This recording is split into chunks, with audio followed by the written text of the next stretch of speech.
Buonasera.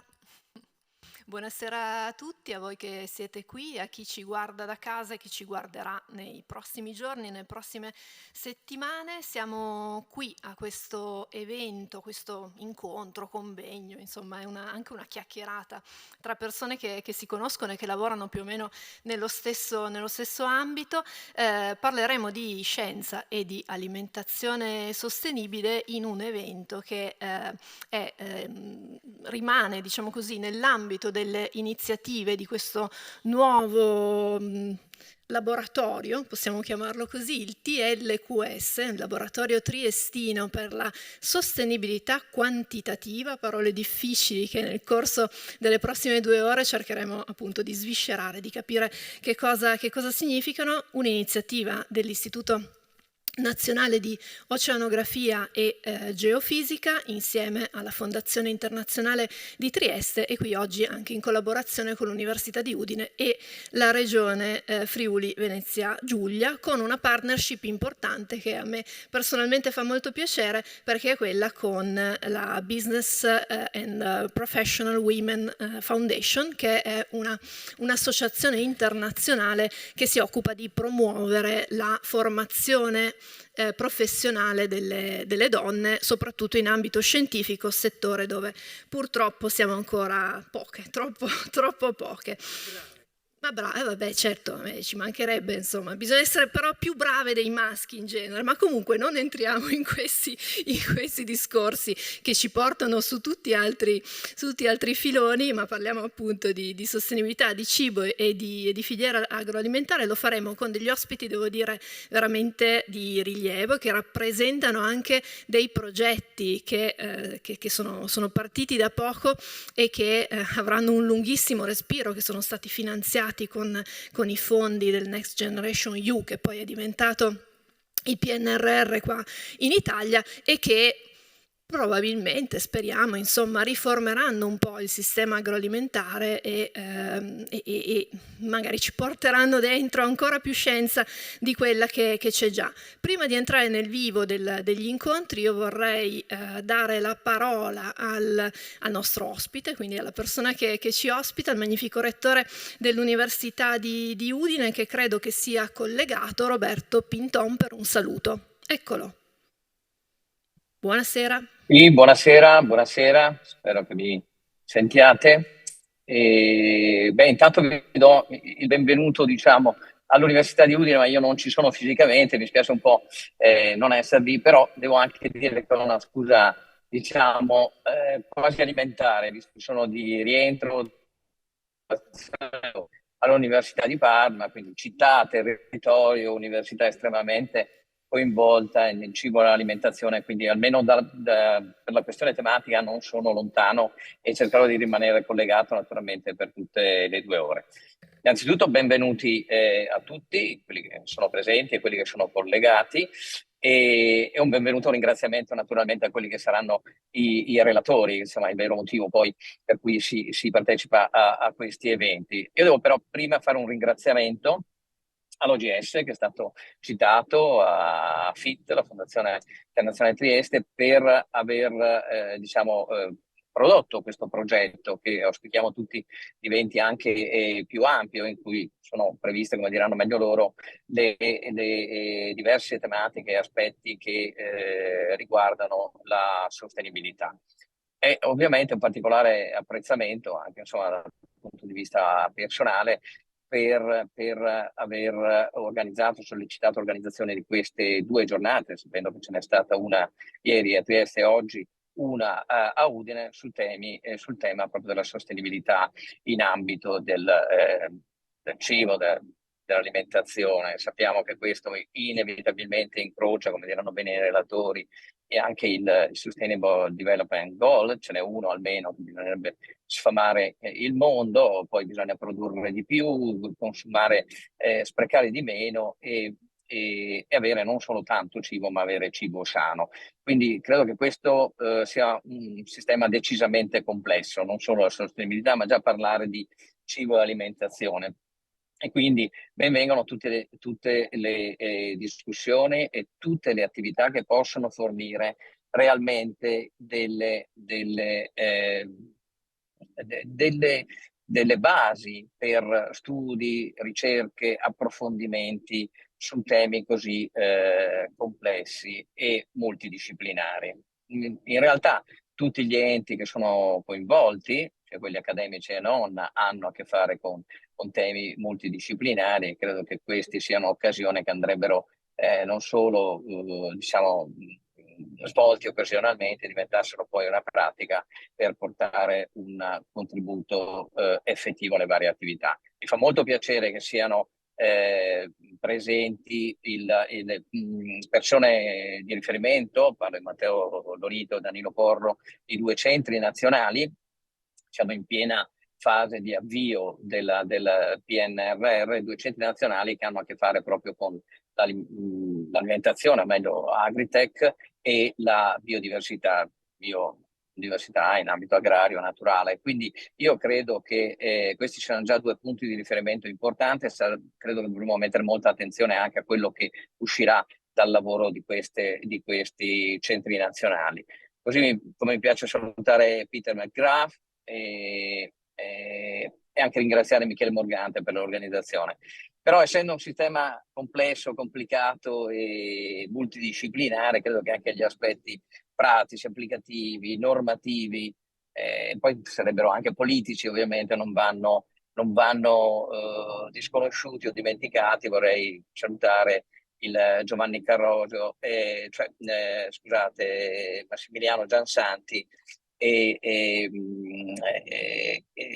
di Confagricoltura come si diceva, aspetti anche sociologici. Vorrei salutare Gianrosio, collega dell'Università di Trieste. Io credo che ci sarà molto a discutere. Grazie alla dottoressa Mautino anche per non solo aver ricordato l'impegno sull'ambito, diciamo, di genere, ma anche per coordinare. Non sarà un lavoro semplice, ma sarà sicuramente molto produttivo questa bella tavola rotonda. Quindi benvenuto e buon ascolto a tutti e grazie ancora per la collaborazione e la partecipazione. Grazie mille al magnifico rettore dell'Università di Udine. Io chiamo qui sul palco per un saluto Paola Del Negro, che è direttrice generale dell'Istituto Nazionale di Oceanografia e Geofisica Sperimentale, il cosiddetto OGS. Sì, ci siamo dimenticati di farla salire prima.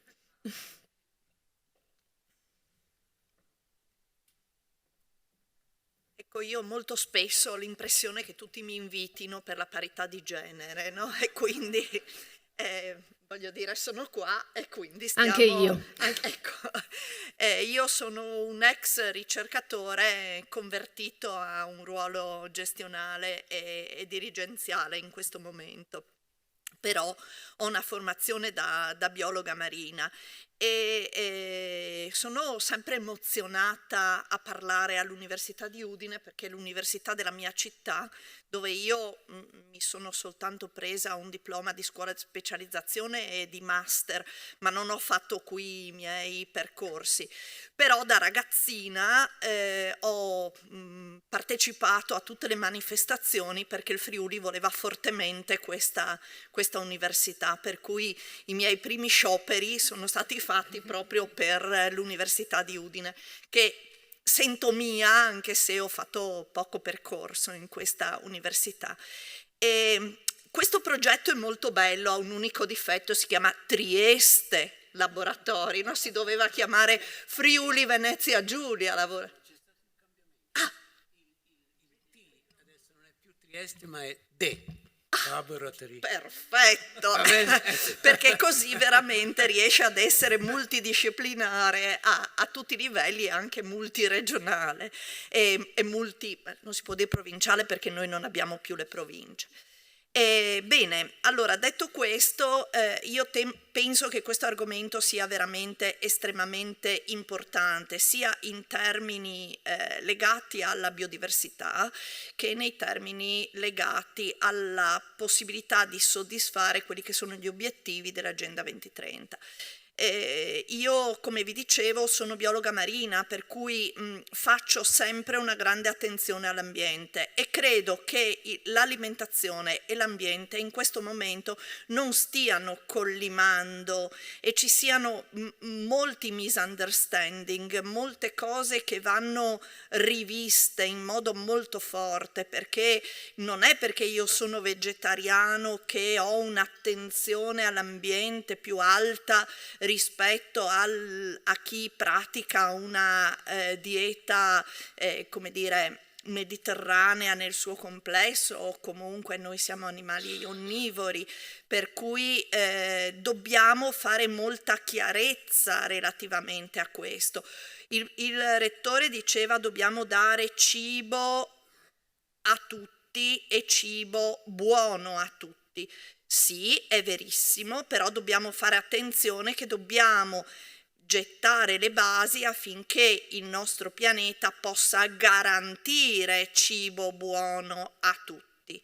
Quindi dobbiamo fare attenzione che i discorsi devono essere fortemente interconnessi e quindi guardo sempre con grandissima attenzione a questo. E poi c'è un altro, secondo me, mito da sfatare relativamente all'alimentazione. Qui abbiamo il professor Morgante, quindi io non sono nessuno nel dire questa cosa, ma lo dico proprio da cittadino, che è quello della scienza e dell'ambiente, di come gli scienziati e le persone comuni guardino male in certi versi lo scienziato che si occupa di alimentazione, e qui noi dobbiamo tutti quanti insieme lavorare affinché proprio anche su questi temi la scienza possa e debba dire delle parole effettivamente forti e consistenti per ottenere gli obiettivi dell'Agenda 2030, ma nel rispetto assolutamente della qualità della nostra vita e del poter garantire la sostenibilità, parola abusata che a me non piace per niente, perché ormai tutto è sostenibile e in realtà credo che poche persone sappiano effettivamente che cosa vuol dire. Quindi il progetto ha delle basi molto buone e credo che possa contribuire in modo molto importante. OGS è a disposizione insieme a FIT a organizzare anche incontri come questi di altissimo profilo scientifico e che possano rappresentare e gettare le basi proprio per un cambiamento anche culturale. Grazie. Grazie Paola Del Negro. Diceva che sostenibilità spesso è una parola che io definisco sempre un po' vuota, no? Dove si usa tantissimo ma poi è difficile metterci dentro della sostanza, no? E quello che invece cercate di fare in questo The Laboratory of Quantitative Sustainability, quindi questo laboratorio sulla sostenibilità quantitativa, è proprio quello di metterci dentro cose a quella parola un po' vuota e quindi provare a misurarla, provare a dare sostanza. Intanto buongiorno a tutti. Scusi, non l'ho presentata. No. Ovviamente Stefano Fantoni.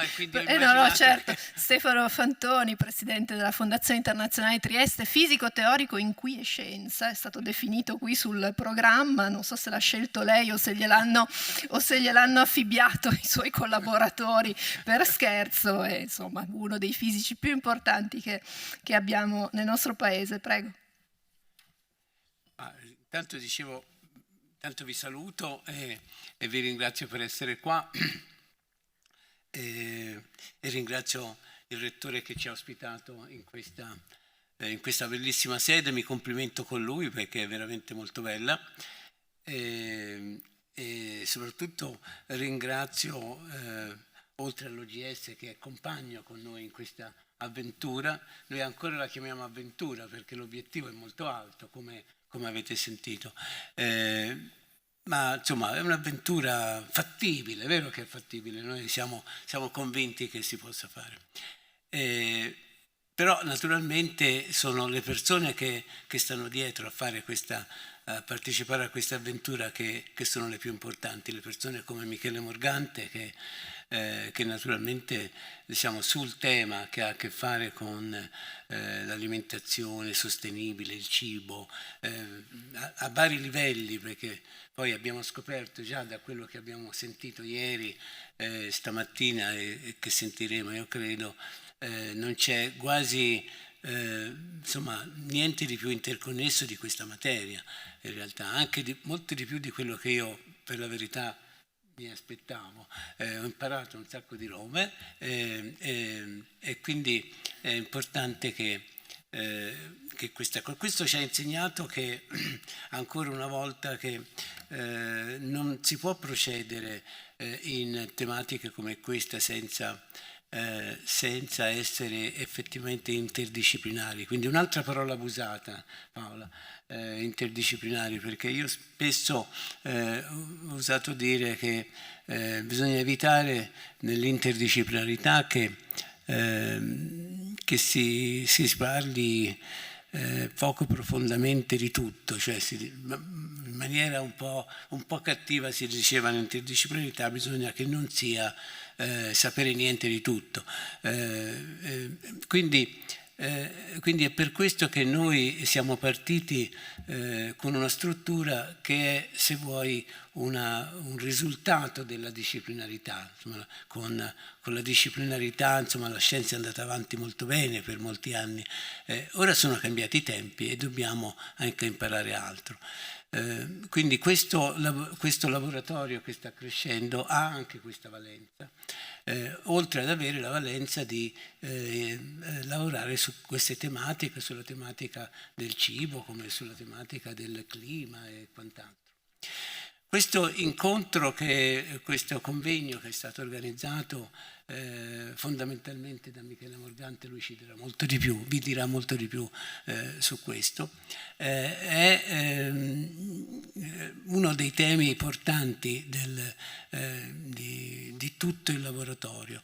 Ne abbiamo fatto un altro prima di questo che era sull'human ecology, e anche quello ha mostrato quanta interdisciplinarità è necessaria per trattare questi temi.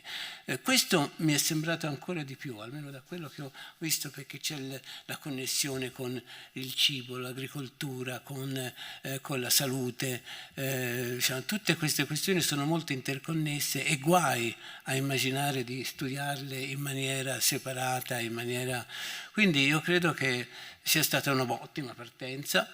E soprattutto è importante dire che questa materia e quindi questi studi sono risultati essere molto interessanti per anche delle persone che sono al di fuori di queste strutture. Quindi da una parte io credo sia molto bene che la scienza si sia avvicinata a queste problematiche da cui è stata avulsa per un certo numero di anni, non si sia confrontata con aspetti che sono quelli del problema della salute, la società, con problemi anche dell'arte. Qui abbiamo anche persone che si occupano di questo, ma insomma la scienza deve calarsi su questi confronti e dall'altra queste questioni sono questioni fondamentali. Dal punto di vista poi specifico di quello che vorremmo fare nasce questa parola quantitativa, no? Quindi diciamo che significa in sostanza che vorremmo, diciamo, allora il massimo sogno sarebbe quello di capire se ci sono effettivamente degli aspetti fondamentali nella sostenibilità, ovvero sia se al di là di quelle che sono le varie strutture e le varie manifestazioni che la sostenibilità, se esiste, diciamo, un qualche fondamento che le fa rassomigliare tra di loro. Non so se questo ci riuscirà, è una cosa che i fisici hanno provato con la complessità nel passato, con qualche successo, non con grandissimi successi secondo me, ma con qualche successo. Oddio, abbiamo in Italia, diciamo, il premio Nobel sulla complessità e quindi, diciamo, dobbiamo essere, diciamo, riconoscenti a questo. Ma direi che conta successo, il premio Nobel conta successo. Conta quindi, successo. Sì, quindi no, quello che voglio dire è che insomma, quando ci siamo posti il problema di lavorare sulla complessità, sto parlando di molti anni fa negli Stati Uniti, pensavamo ad avere più successo di quello che stiamo ottenendo. Non togliendo nulla a Giorgio, naturalmente, che è un grandissimo, ma e sulla sostenibilità, diciamo, l'atteggiamento è un po' quello, diciamo, un atteggiamento è un po' quello, ma è un sogno, non è l'unico, ovviamente. Calandosi un po' più sul reale, quello che vorremmo fare è trovare, si diceva oggi, degli indicatori, ma trovarli in maniera, diciamo, che possa essere misurabile. Cioè, possono essere questi indicatori misurabili per avere, non dico una certezza, non ci sono certezze in questa materia, ma, diciamo, perlomeno degli scenari, delle zone di probabilità che possono essere più interessanti anche per il cittadino, insomma. Ecco. Ma comunque io non voglio entrare su questo, diciamo, perché Michele che deve parlare su questo, ma questo per dirvi che è con grande passione e credo di trasmettervela un po' questa passione che affrontiamo queste tematiche e le affrontiamo come si dovrebbe fare sempre nella scienza e nell'innovazione, proprio da ignoranti. Insomma, io sono un vero ignorante di queste cose, ma insomma, io nel mio passato i miei lavori più importanti sono stati quelli dove sapevo meno, avevo imparato meno, e quindi io credo che innovazione significa rischio, significa cercare di apprendere quello che sei meno, utilizzando l'esperienza che ti sei fatto in altre discipline. Quindi da questo punto di vista, per quanto posso, per quanto tempo potrò, perché non so quanto questo sarà, però cercherò di dedicare le mie energie e la mia forza perché questo sogno diventi perlomeno, diciamo, una qualche realtà. Grazie.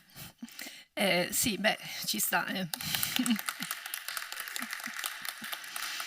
Beh, allora, l'ha chiamato in causa, ha detto Michele deve parlare, per cui diamo la parola a Michele Morgante, genetista qua a Udine, lo conoscete, vabbè, 8.000 titoli nel curriculum, ma oggi è qui perché ha organizzato, quindi lei è l'organizzatore, il referente scientifico, diciamo il coordinatore scientifico dell'incontro di questo pomeriggio. A te, Michele. Grazie Beatrice e benvenuti a tutti. Confermo quello che aveva appena detto Stefano. Io ho lavorato per un periodo assieme a un premio Nobel per la medicina, Sidney Brenner, e lui diceva sempre che per fare i grandi progressi bisogna raccogliere tanta ignoranza. E ci potrebbe essere una lunga discussione sul perché, ma è vero come conclusione. Oggi ci troviamo qui a parlare dopo che abbiamo avuto ieri e questa mattina un giorno e mezzo di discussioni a Trieste che hanno riguardato temi molto diversi, dagli aspetti della produzione primaria e delle innovazioni tecnologiche che possiamo avere nei processi di produzione primaria, agli aspetti economico e sociali della produzione e consumo di alimenti, all'impatto che l'alimentazione può avere sulla salute. Devo dire che quello che abbiamo apprezzato è stato la complessità del problema, le numerosissime interdipendenze che esistono fra i diversi attori e le diverse variabili che sono in gioco nel problema, ed è per questo che abbiamo bisogno dei fisici teorici che ci devono aiutare a risolvere i problemi relativi a sistemi complessi, ma anche una diversità di problemi in funzione di quelle che sono le situazioni locali, che sono estremamente diverse. Abbiamo avuto un notevole contributo da parte di partecipanti che venivano da paesi molto distanti dall'Italia, che ci hanno fatto capire quanto le cose che a noi possono sembrare più importanti in altri paesi hanno un peso ben diverso. Quello che vorremmo fare questa sera è proprio avere un maggiore focus sull'Italia. Abbiamo invitato due responsabili di queste due grandi iniziative che sono nate con il PNRR e che riguardano in maniera diretta il tema della produzione di alimenti. Uno è il centro Agritech, l'altro è il centro sulla biodiversità.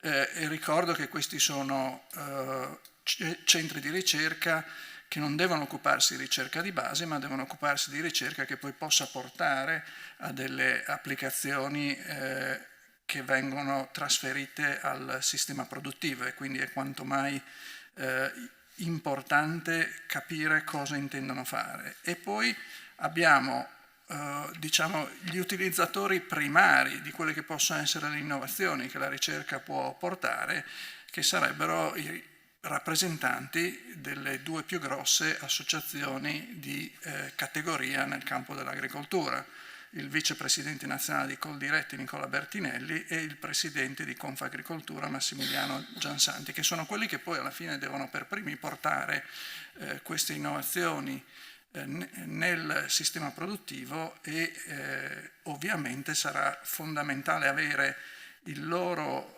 parere su come questo processo deve essere guidato. Avremo poi un contributo da parte di Peter McGrath, che ha un'ottica più internazionale, anche perché non dobbiamo dimenticarci, anche in un momento come questo dove c'è un grande accento sulla nostra nazione, che però tutto quello che noi facciamo in Italia e più in generale in Europa ha un impatto anche molto spesso anche molto diretto su quello che succede nel resto del mondo. Tanto per spiegarci, le normative che vengono definite a livello di Unione Europea molto spesso poi dettano anche quelle che sono le scelte conseguenti di paesi in tutt'altre parti del mondo che sono grossi esportatori di prodotti alimentari verso l'Europa. Prima di iniziare volevo solo raccontare brevemente alcune delle provocazioni quasi che sono venute fuori dalle discussioni che abbiamo avuto a Trieste. Sicuramente c'è un aspetto importante che è quello di quantificare la sostenibilità e farla capire al consumatore. Una discussione molto interessante è stata quella sulla questione di prezzo e costo del cibo. Oggi quando andiamo a fare la spesa paghiamo un prezzo, ma questo non corrisponde al costo, perché il costo è superiore al prezzo, in quanto ci sono tutta una serie di quelli che gli economisti chiamano costi indiretti o esternalità, che al momento il consumatore non paga e che al momento sta pagando il pianeta. Ci sono state proposte da parte di alcuni secondo cui bisognerebbe adeguare i prezzi e allinearli con i costi, ovviamente con tutta una serie di problemi che ne potrebbero conseguire. Da parte del nutrizionista dietologo è venuta invece la proposta di modulare i prezzi dei cibi in base al beneficio alla salute che può derivare per il consumatore, per cui quello che mi fa meglio alla salute deve costare di meno, quello che fa meno bene alla salute deve costare di più. Tutta un'altra serie di problemi anche qui in quello che dovrebbe essere un sistema di libero mercato. Credo che la cosa che mi ha incuriosito di più e di cui non avevo mai sentito prima segnali è che il direttore di uno dei direttorati generali dell'Unione Europea che ha partecipato ha detto che stanno lavorando a un sistema di etichettatura di impatto ambientale dei cibi. Sfida che a me piace perché ritengo che sia giusto farlo, estremamente complessa. Sarà interessante vedere, dopo tutte le polemiche che ci sono state sui vari sistemi di etichettatura degli alimenti, tra cui ad esempio quello a semaforo, vedere come l'Unione Europea vorrà affrontare questo problema. Credo che gli argomenti sul tavolo siano tanti e che sia il momento adesso di lasciar parlare i nostri ospiti e di ascoltare poi quello che ci hanno da dire, e poi alla fine vedremo di trarre delle conclusioni. Allora, grazie mille a Michele Morganti. Io propongo un cambio di palco, così liberiamo i nostri due ospiti, Stefano Fantoni e Paola Del Negro. Vi ringraziamo e vi invitiamo a continuare a seguire l'incontro, mentre invece Michele Morgante rimane qui, e chiamo sul palco a questo punto, già che siamo nella seconda parte di questo incontro, Danilo Porro, che è qui in presenza, che parlerà tra poco.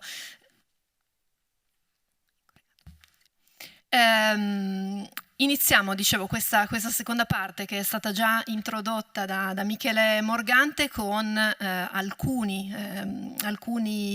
racconti di questi progetti finanziati dal PNRR. So che abbiamo collegato Matteo Lorito, che oltre a essere un patologo vegetale è il rettore dell'Università Federico II di Napoli, nonché coordinatore di questo progetto Agritech che è stato introdotto prima da Michele Morgante. Quindi intanto volevo sapere se ci sente. Sì, io vi sento bene. Ci sente bene, allora. C'ho un ritorno di audio, ma mi sento bene. Buonasera, benvenuto virtualmente qui a Udine, da Napoli a Udine. Lorito appunto coordina questo grosso progetto Agritech che è stato finanziato con tantissimi soldi, parliamo di 320 milioni che poi sono diventati 350, ma ci racconterà, e come spero che ci voglia raccontare anche un po' qual è stata la genesi della nascita di questo progetto, qual è l'evoluzione e insomma dove volete arrivare, insomma quali sono gli obiettivi del progetto Agritech. Bene, grazie, io spero mi sentite bene. Dunque, intanto grazie per l'invito, ringrazio Michele Morgante, saluto il collega Pintone, non so se è ancora collegato, insomma mi fa piacere essere virtualmente presente a Udine, ma insomma siamo un po' lontani, ma in realtà siamo vicini, ecco, ci accomuna questo anelito verso la sostenibilità, mettiamola in questi termini. Allora, ovviamente i temi di cui si parla sono temi molto importanti, sono temi sui quali ci sarebbe tanto da dire. Io, ecco, solo brevemente, ecco, su come è nato questo grande progetto e poi passo subito alle diapositive perché insomma voglio essere nei tempi. Diciamo che questo progetto è nato, io credo, dall'idea che noi in realtà in Italia siamo una potenza mondiale nel campo dell'agri-food e delle tecnologie in agri-food. Questo magari non siamo tutti consapevoli di questo, ma siamo una potenza mondiale che però diciamo, è fatta da tanti pezzi diffusi nel paese che però collaborano poco o non collaborano per nulla. Tanto per dire, quando noi siamo partiti con questo progetto, io ho raccolto quasi 60 adesioni solo tra università e centri di ricerca rispetto al progetto. Poi abbiamo dovuto fare un po' una selezione, vi racconto anche brevemente come, per portare diciamo, gli enti di ricerca a un numero tra 25 e 30 per far spazio poi in questo grande consorzio, che poi è una fondazione, anche per i privati, perché ovviamente questo è un tema molto importante.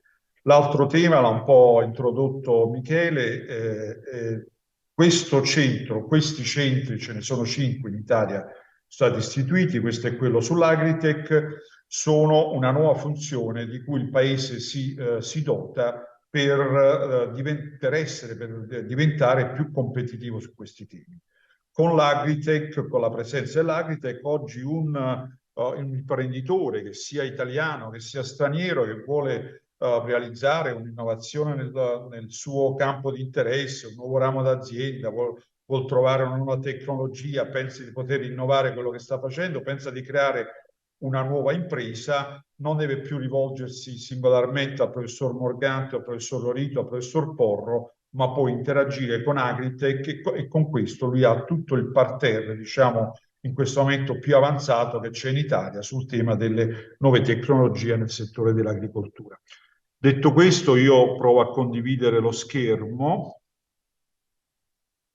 Se mi confermate che lo schermo si vede. Si vede. Ok, provo a metterlo a tutto schermo. Allora, questo qui stiamo parlando ovviamente del PNRR, quindi questo è uno dei 5 centri nazionali. Parliamo dei fondi, diciamo, per la ricerca, naturalmente il PNRR. Parliamo di centri nazionali, quindi centri nazionali che lavorano su tecnologie ad elevato TRL, quindi tecnologie che devono andare in implementazione. Gli obiettivi generali, le diapositive sono in inglese, ma insomma rapidamente li sintetizzo in italiano. Gli obiettivi generali, come dicevo, erano quelli di raccogliere il meglio che c'è o quello che c'è di più avanzato, diciamo, in Italia, che lavora sul problema multifaccia, diciamo, torniamo al discorso anche della multidisciplinarità connesso all'agricoltura sostenibile, un'integrazione fra le varie infrastrutture di ricerca che ci sono in tanti posti nel paese, l'implementazione di quelle che si chiamano le tecnologie abilitanti, le key enable technologies, che oggi servono, danno la possibilità veramente di fare degli avanzamenti tecnologici e produttivi molto importanti anche nella direzione della sostenibilità, connesso ovviamente alla transizione digitale. Un lavoro che deve essere fatto insieme con le aziende, grandi e piccole aziende. Noi abbiamo fatto una manifestazione di interesse sui temi dell'agritech e in 15 giorni abbiamo raccolto quasi 1000 manifestazioni di interesse, tanto per dirla. E poi coprire un altro tema molto importante, che non è solo quello di produrre tecnologia, mettere a disposizione tecnologia, sviluppare tecnologia, raccogliere tecnologia, ma anche di riempire un po' quel gap che abbiamo in Italia tra chi genera appunto questa innovazione e chi poi la deve applicare. Quelle che all'estero tradizionalmente si chiamavano gli extension specialist, cioè quelle persone che hanno quella abilità, quella formazione in grado di raccogliere quello che di buono e di utile si fa e si riesce a fare nei centri di ricerca anche quando lavorano, specialmente quando lavorano in sinergia, come deve essere e come sarà in Agritech, e quelle che poi sono veramente le aspettative e le capacità del mondo del lavoro di assorbire poi queste tecnologie. Allora, le parole chiave del progetto Agritech sono resilienza, basso impatto, resilienza, basso impatto, economia circolare, recupero delle aree marginali e tracciabilità, incluso anche la valorizzazione dei tratti tipici della nostra catena, diciamo, agri-food. Leggete qui quali sono i temi principali, sono tutti temi, come vedete, il discorso della sostenibilità, il discorso della transizione ecologica è praticamente trasversale, è presente un po' dappertutto, quindi ci sono lo sviluppo di strategie di economia circolare, il recupero degli scarti, lo sviluppo delle aree marginali e per esempio per quello che riguarda le attività proprio ad esempio della genetica vegetale o della patologia vegetale, una maggiore sostenibilità nella produzione agraria, che per esempio può rappresentare una forte riduzione della chimica associata a un aumento della resilienza rispetto ai cambi climatici, i cambi del clima di cui tutti noi oggi siamo consapevoli.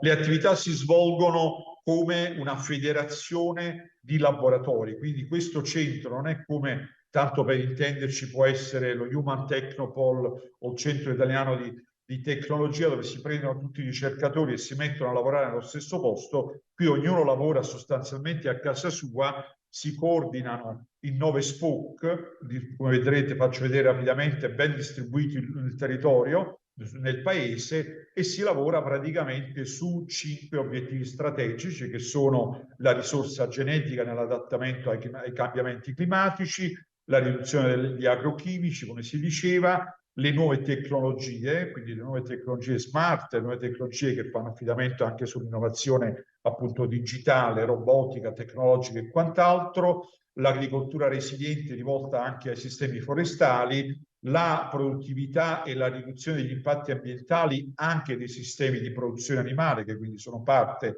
di Agritech, la gestione e la promozione di modelli per l'utilizzo di queste tecnologie, di modelli anche integrati che si applicano anche alle aree marginali, nuovi modelli di economia circolare con recupero degli scarti e valorizzazione degli scarti, quindi con molto riciclo, e infine nuove tecnologie dalla blockchain fino a tutte le tecnologie più nuove per la tracciabilità e la promozione in buona sostanza anche del made in Italy, del prodotto italiano.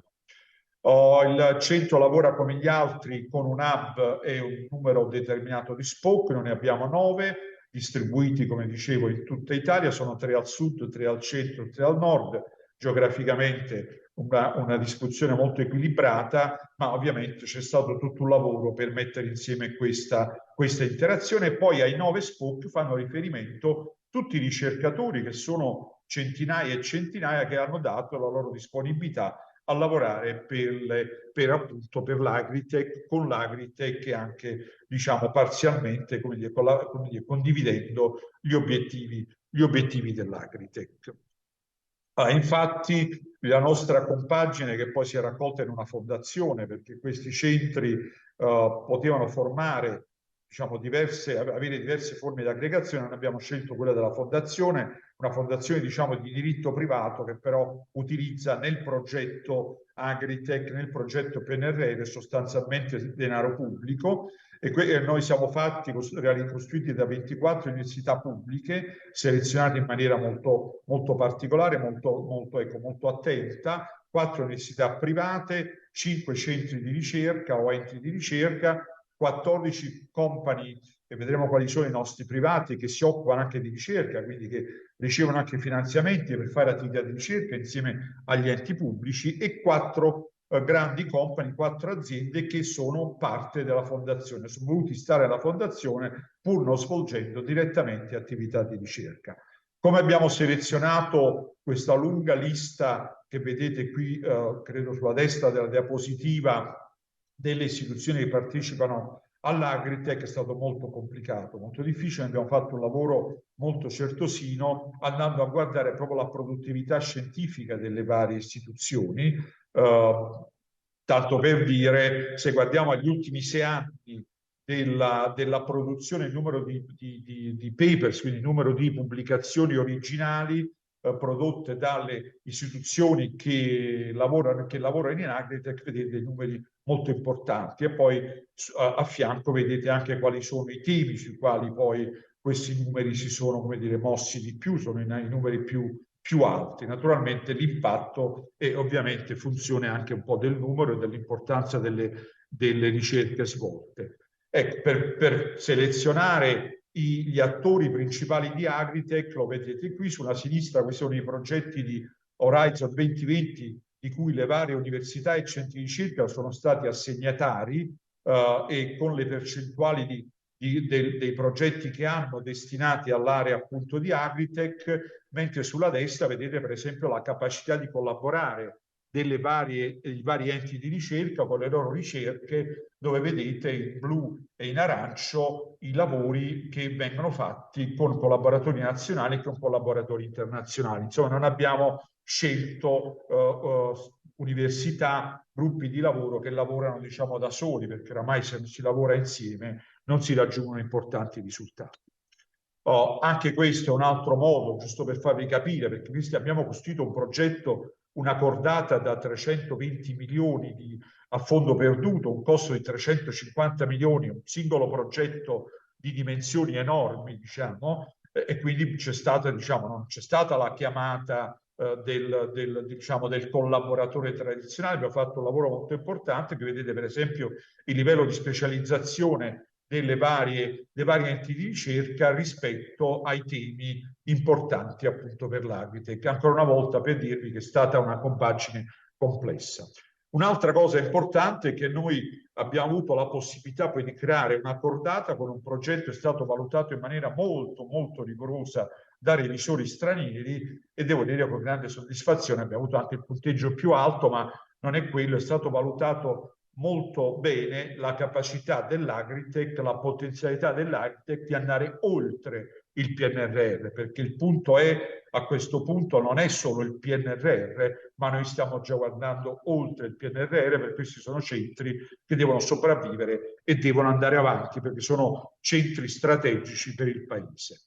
Queste sono le aziende che sono con noi, vedete, da grandi aziende come Eni, come Cassa Depositi e Prestiti, Intesa San Paolo, Nestlé, Bonifiche Ferraresi, insomma c'è una compagine molto importante. Considerate che i privati, così come anche le università, per partecipare in Agritech pagano una fee assicurata per 5 anni, quindi anche chi non riceve fondi di ricerca paga per essere parte di Agritech. Questo per dire come c'è una grande volontà di partecipare, e naturalmente abbiamo saturato il numero massimo di partecipanti che il bando ci permetteva, ci consentiva.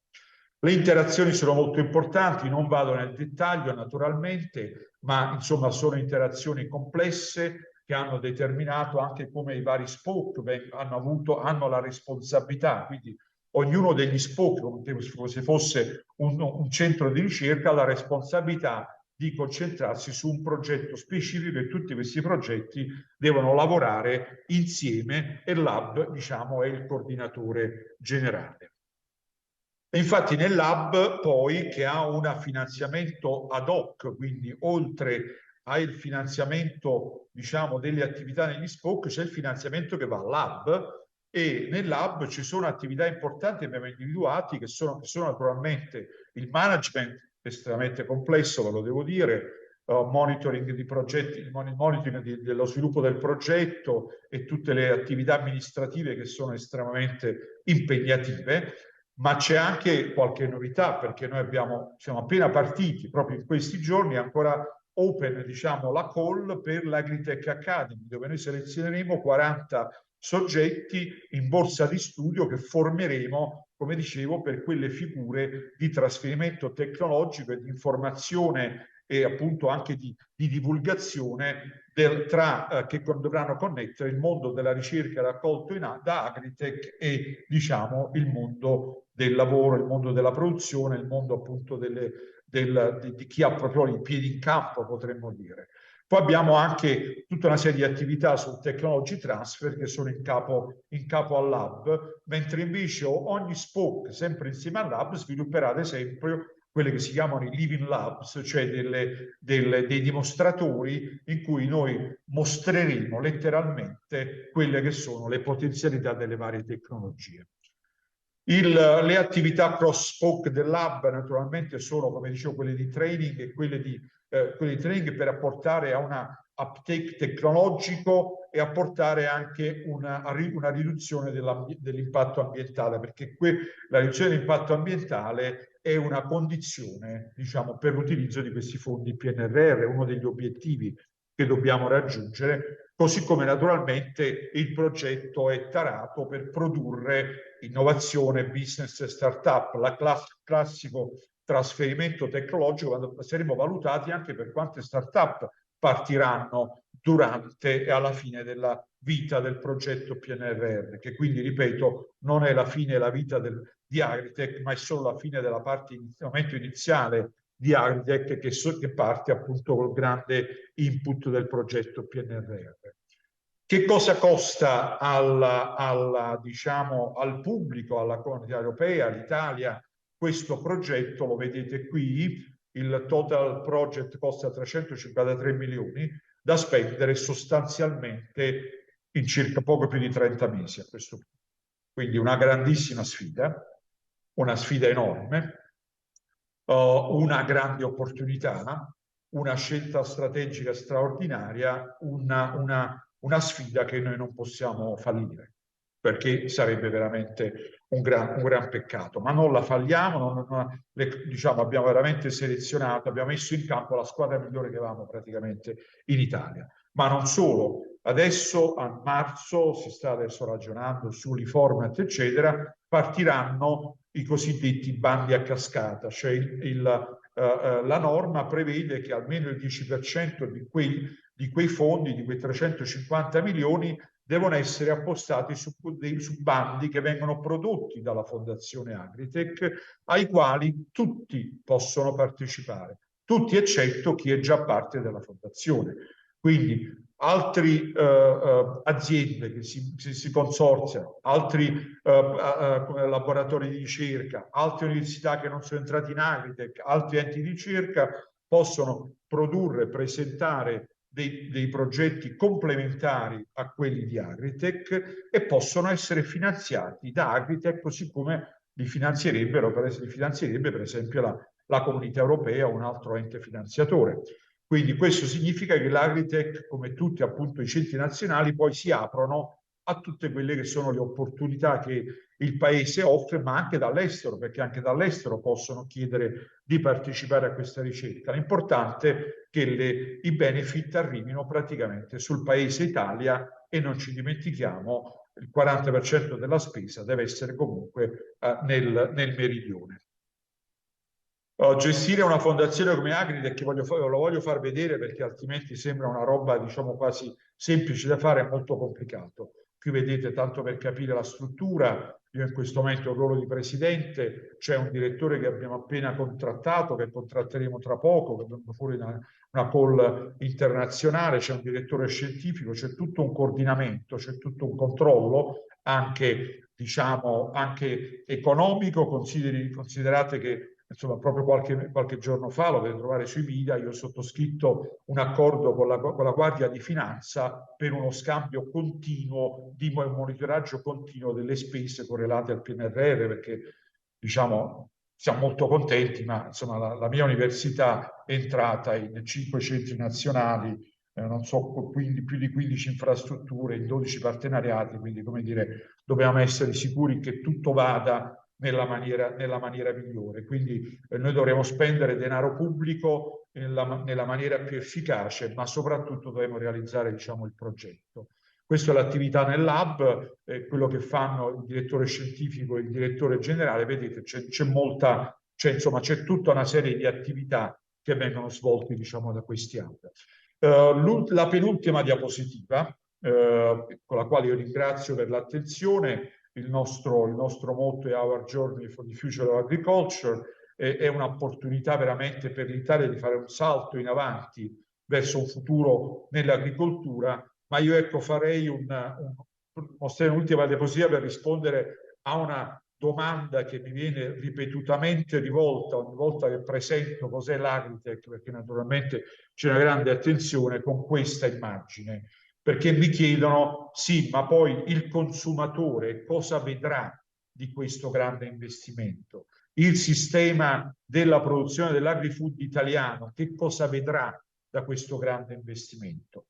Noi sappiamo di essere il paese più ricco di DOP, IGP e STG, che sono certificazioni europee naturalmente.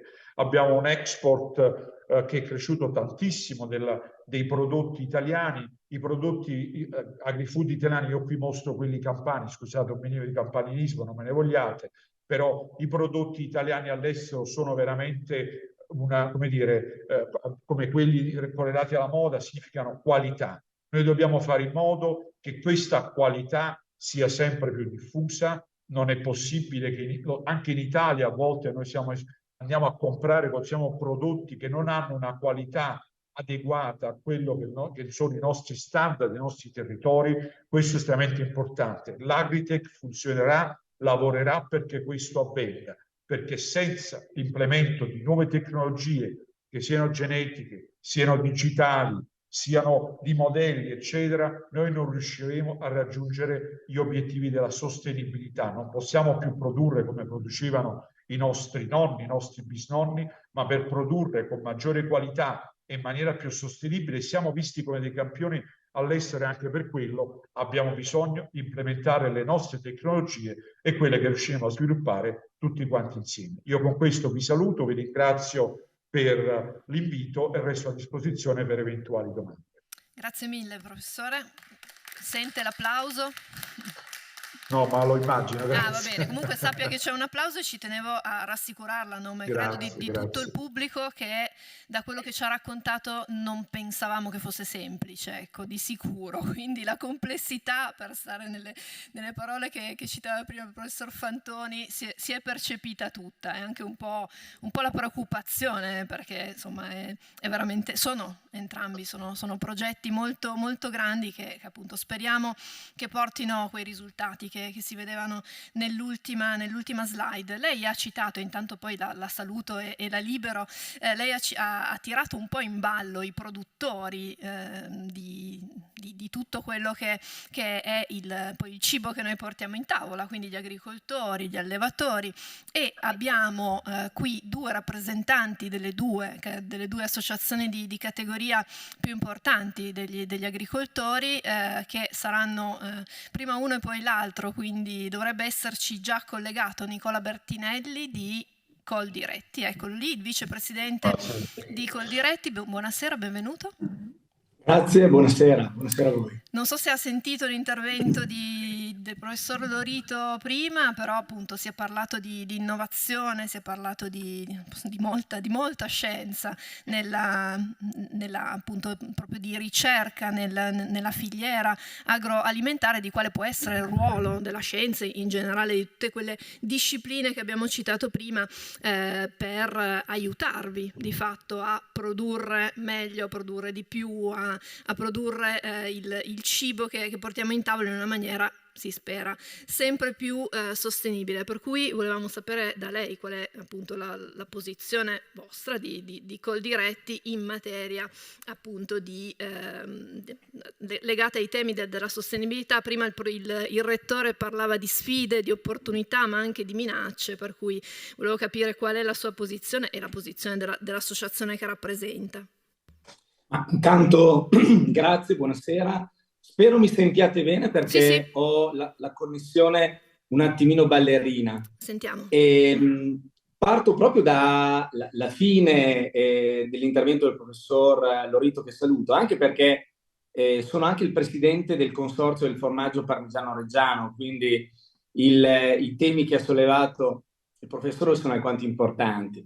Ma quando noi parliamo di come gli strumenti scientifici possono aiutare ad affrontare le problematiche di questo paradigma cibo, salute del pianeta, salute delle persone e anche biodiversità, è importante inquadrare un attimo di che cosa stiamo parlando, perché di fatto il cibo è oggi la prima ricchezza di questo paese. Al di là, voglio dire, delle esclamazioni, si pensi che nel 2022 il PIL prodotto dalle filiere agroalimentari italiane, e intendo dire la produzione agricola, la trasformazione di questa materia prima, la distribuzione attraverso 23.000 punti vendita del retail e circa 330.000 attività fuori casa, circa 150.000 ristoranti, poi altre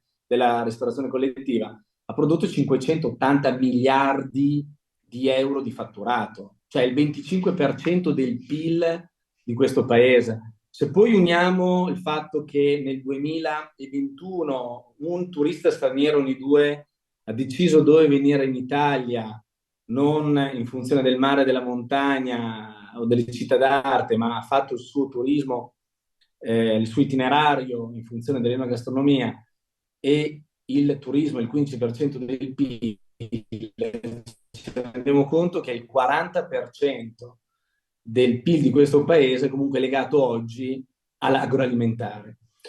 E sempre per dare un po' una quantificazione della misura, parliamo di 60 miliardi di export nel 2022 cibo italiano, 120 miliardi l'Italian sounding, quindi quello che evoca l'italianità. Ma oggi il cibo dell'Italia è voluto nel mondo ed è uno sicuramente degli emblemi dell'Italia nel mondo. Però abbiamo di fronte delle minacce importanti che hanno un certo qual modo a che fare con i valori che sottintendono il concetto di sostenibilità. Cioè oggi non esiste la possibilità di non produrre non solo cibi buoni, ma non produrre seguendo principi di sostenibilità. Poi magari entriamo un po' più nel dettaglio del ragionamento, ma quello che in questo momento mi preme sottolineare è che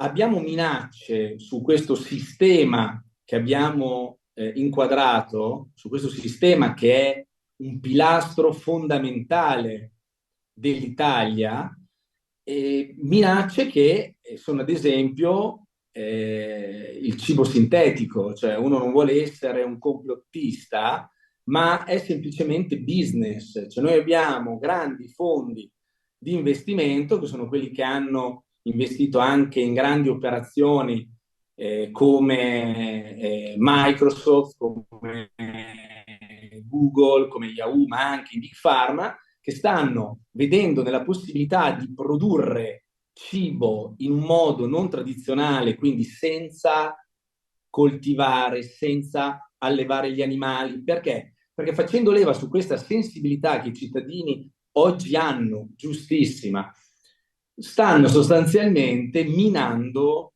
il modo tradizionale di produrre cibo. Ma l'espressione, se vogliamo, ulteriore di tutto questo è il voler etichettare i cibi in funzione di algoritmi assolutamente fuorvianti. Sto pensando al Nutri-Score, ma mi riferisco anche a quanto stava dicendo il professor Morgante, anche al tema dell'etichettatura ambientale. Spaventa vedere come si sta portando avanti in Europa in un modo, a mio modo di vedere, quasi scellerato, la volontà di portare direttive, mi sto riferendo alla direttiva sulle emissioni. Pensate che oggi un allevamento con 150 vacche da latte corre il rischio di essere equiparato da un punto di vista dei requisiti ambientali a un'acciaieria, oppure alla direttiva sui fitofarmaci che, se dovesse andare in porto, quindi senza avere delle alternative in campo, potrebbe escludere oltre il 62% delle molecole che vengono utilizzate oggi in Italia, che vorrebbe dire far scomparire la produzione di mais, di cereali nella pianura padana, oltre che dell'ortofrutta. Quindi il tema è un tema sicuramente rilevante, ma un tema che ci pone anche su un'altra ottica. Il fatto di, in un mondo ipotetico, vietare la produzione di cibo perché determinate direttive vengono implementate, significherebbe sostanzialmente aprire le porte a delle importazioni, e importazioni da parte di paesi, di luoghi dove tutte queste normative non sono cogenti. Quindi il grande principio ovviamente non è il chiudere la nostra agricoltura, perché abbiamo detto prima l'importanza dell'export dell'agroalimentare italiano, ma sicuramente senza una adeguata reciprocità delle normative il sistema non può stare in piedi. Ma vado un attimino nel cuore del mio intervento, perché entriamo nel capire esattamente che cosa è, cosa si intende per sostenibilità, appunto una parola assolutamente inflazionata, abusata, ma quando noi pensiamo alle produzioni italiane, il professor Lorito ci ha fatto vedere prima che oggi sono oltre 850 le indicazioni geografiche italiane. Ecco, questi prodotti devono essere valutati da un punto di vista della sostenibilità, non semplicemente valutando l'impatto ambientale. Anzi, mettiamo in fila un attimo il paradigma. Vi faccio l'esempio del parmigiano reggiano. Il parmigiano reggiano viene prodotto in un territorio che per i 2/3 è collinare e montano. Se non ci fosse il parmigiano reggiano, quelle terre non verrebbero coltivate, perché non esisterebbe un senso economico alla coltivazione di quelle terre. Invece, grazie al parmigiano reggiano, questi 400.000 ettari, ripeto, 2/3 collina e montagna, significa dare da lavorare direttamente a 50.000 persone, vengono coltivati, e quindi nella sequenza delle 3 gambe oramai note della sostenibilità, cioè la sostenibilità ambientale, sociale ed economica, in realtà la sequenza è una sostenibilità economica, perché se in un territorio non ha un senso economico essere, quel territorio sicuramente non viene coltivato. Se c'è una sostenibilità economica può nascere una comunità. Noi abbiamo dei comuni che esistono proprio perché esiste la produzione del nostro formaggio, quindi esistono scuole, attività produttive, perché esistono i caseifici. Se esiste una sostenibilità economica, esiste una sostenibilità quindi sociale, una comunità, allora quella comunità si può prendere cura del territorio, quindi può esserci anche una sostenibilità ambientale. Mi domando, qua abbiamo noi oggi, al di là degli strumenti messi in campo, sto pensando ai sistemi, i live, riusciamo noi oggi ad avere dei modelli di valutazione della sostenibilità delle produzioni che tengono conto anche delle esternalità che abbiamo sul territorio per il fatto che esistono delle produzioni a indicazione geografica, esistono delle produzioni che sono legate ai territori.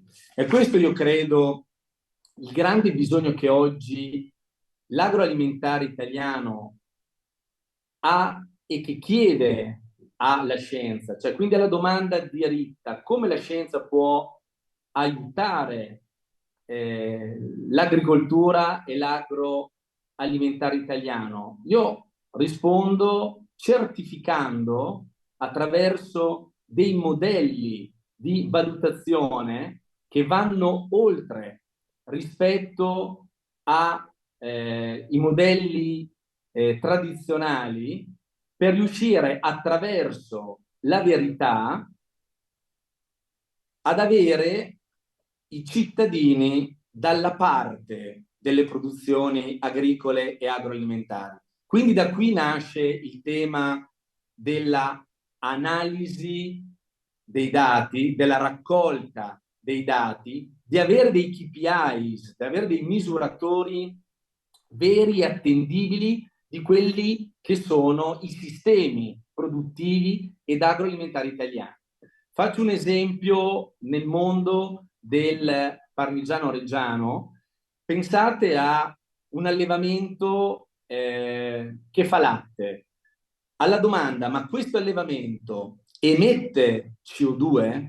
Emette dei gas serra? Ovvio che sì, perché essendo un'attività ossidativa è evidente che si emette CO2, ma quell'allevamento non è fine a se stesso. Quell'allevamento, visto che produce latte per il parmigiano reggiano, deve sottostare a un disciplinare che impone che quelle bovine mangino almeno il 50% della sostanza secca da foraggi. Quei foraggi devono provenire almeno per il 75% dal territorio, e quelle bovine devono mangiare foraggi prodotti almeno nella metà dall'azienda agricola dove l'allevamento è. Cosa voglio dire?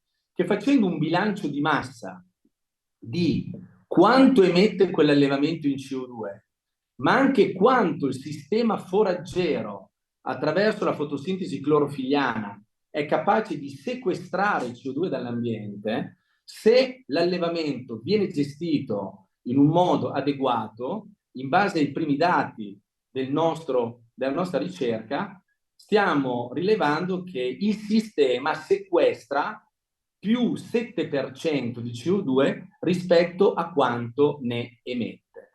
Quindi è questo, io credo, il grande nodo e la grande sequenza. Noi dobbiamo renderci conto che l'agroalimentare italiano è un grande asset per questo paese. L'agroalimentare italiano è profondamente basato su prodotti a indicazione geografica che, grazie a Dio, non possono essere delocalizzati, quindi il territorio è quello. Queste produzioni hanno delle esternalità positive per il territorio stesso che vanno oltre rispetto al prodotto, ma oggi noi non abbiamo dei misuratori, non abbiamo delle metriche che sono in grado di dimostrare in un modo trasparente, terzo e vero quanto queste produzioni sono sostenibili. Qual è il ruolo che la ricerca può fare? Sicuramente il tema dell'innovazione, e mi sto pensando in questo momento alle new breeding techniques, sto pensando alle nuove tecniche di miglioramento genetico, sto pensando a tutte le progettualità che il professor Lorito ha elencato, ma ancora prima di tutto noi abbiamo bisogno di investire sulla ricerca perché si possa dimostrare in un modo terzo e oggettivo la verità e quindi quanto il nostro agroalimentare diventa sostenibile, perché sostenibilità non è semplicemente ridurre gli input per avere almeno lo stesso output, ma sostenibilità significa anche una sostenibilità sociale ed economica che sta alla base delle nostre produzioni agroalimentari. Grazie. Grazie.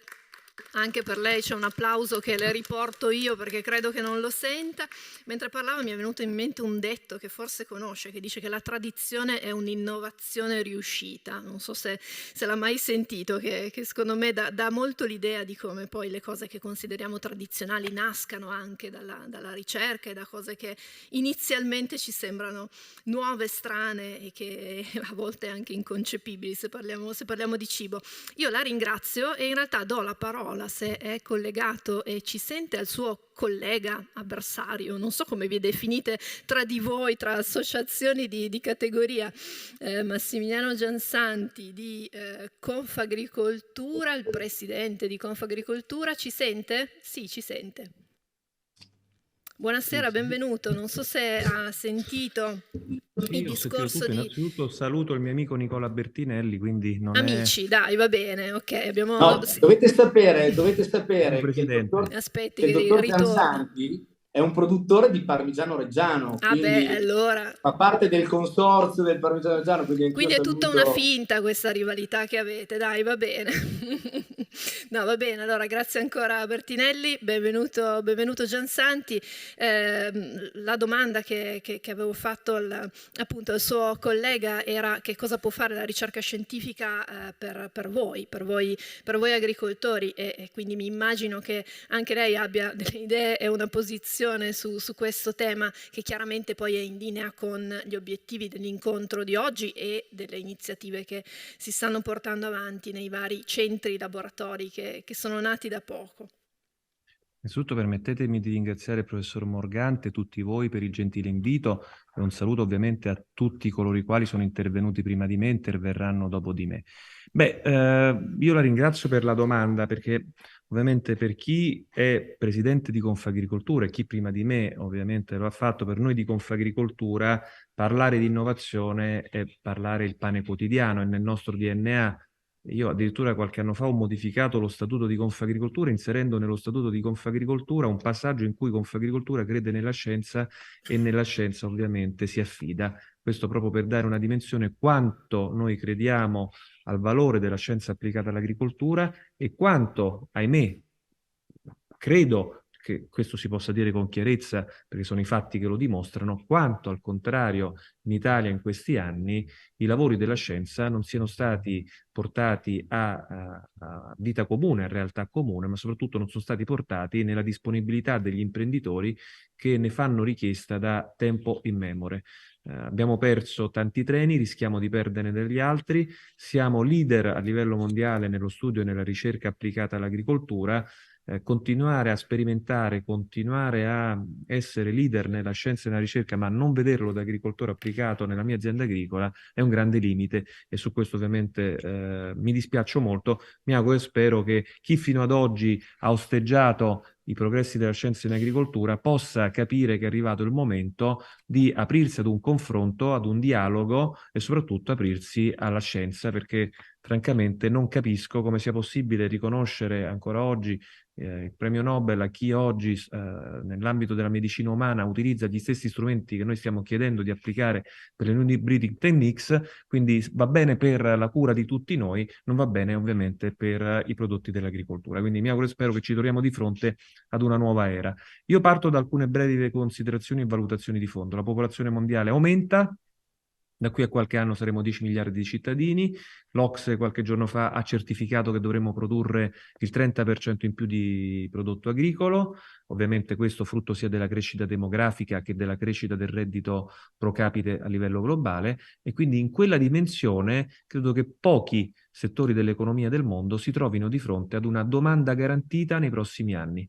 Io non credo che oggi un produttore di energia sappia se il suo fatturato nei prossimi anni dovrà aumentare o meno. Non so se un venditore di macchine sa che il suo fatturato dovrà aumentare o meno. Il settore dell'agricoltura del mondo sa che il suo fatturato dovrà aumentare almeno in quantità del 30%. Ecco, di fronte a questa sfida, la domanda che noi come Confagricoltura ci poniamo, ma che è la domanda che Confagricoltura pone da tempo alle istituzioni, è come affrontare le sfide del cambiamento climatico, come affrontare le sfide della crescita demografica in un contesto sempre più conflittuale e ahimè la guerra di questi ultimi mesi certamente ha portato all'attenzione di tutti noi come sia diventato molto difficile oggi garantire, quindi anche qua io sento molta confusione quando si parla di sicurezza alimentare, si confonde la food safety con la food security, qui c'è un tema di security, non di safety, quindi è evidente che oggi noi dobbiamo ragionare e riflettere su come aumentare la capacità produttiva dell'agricoltura in un contesto in cui ci viene chiesto di preservare le risorse naturali.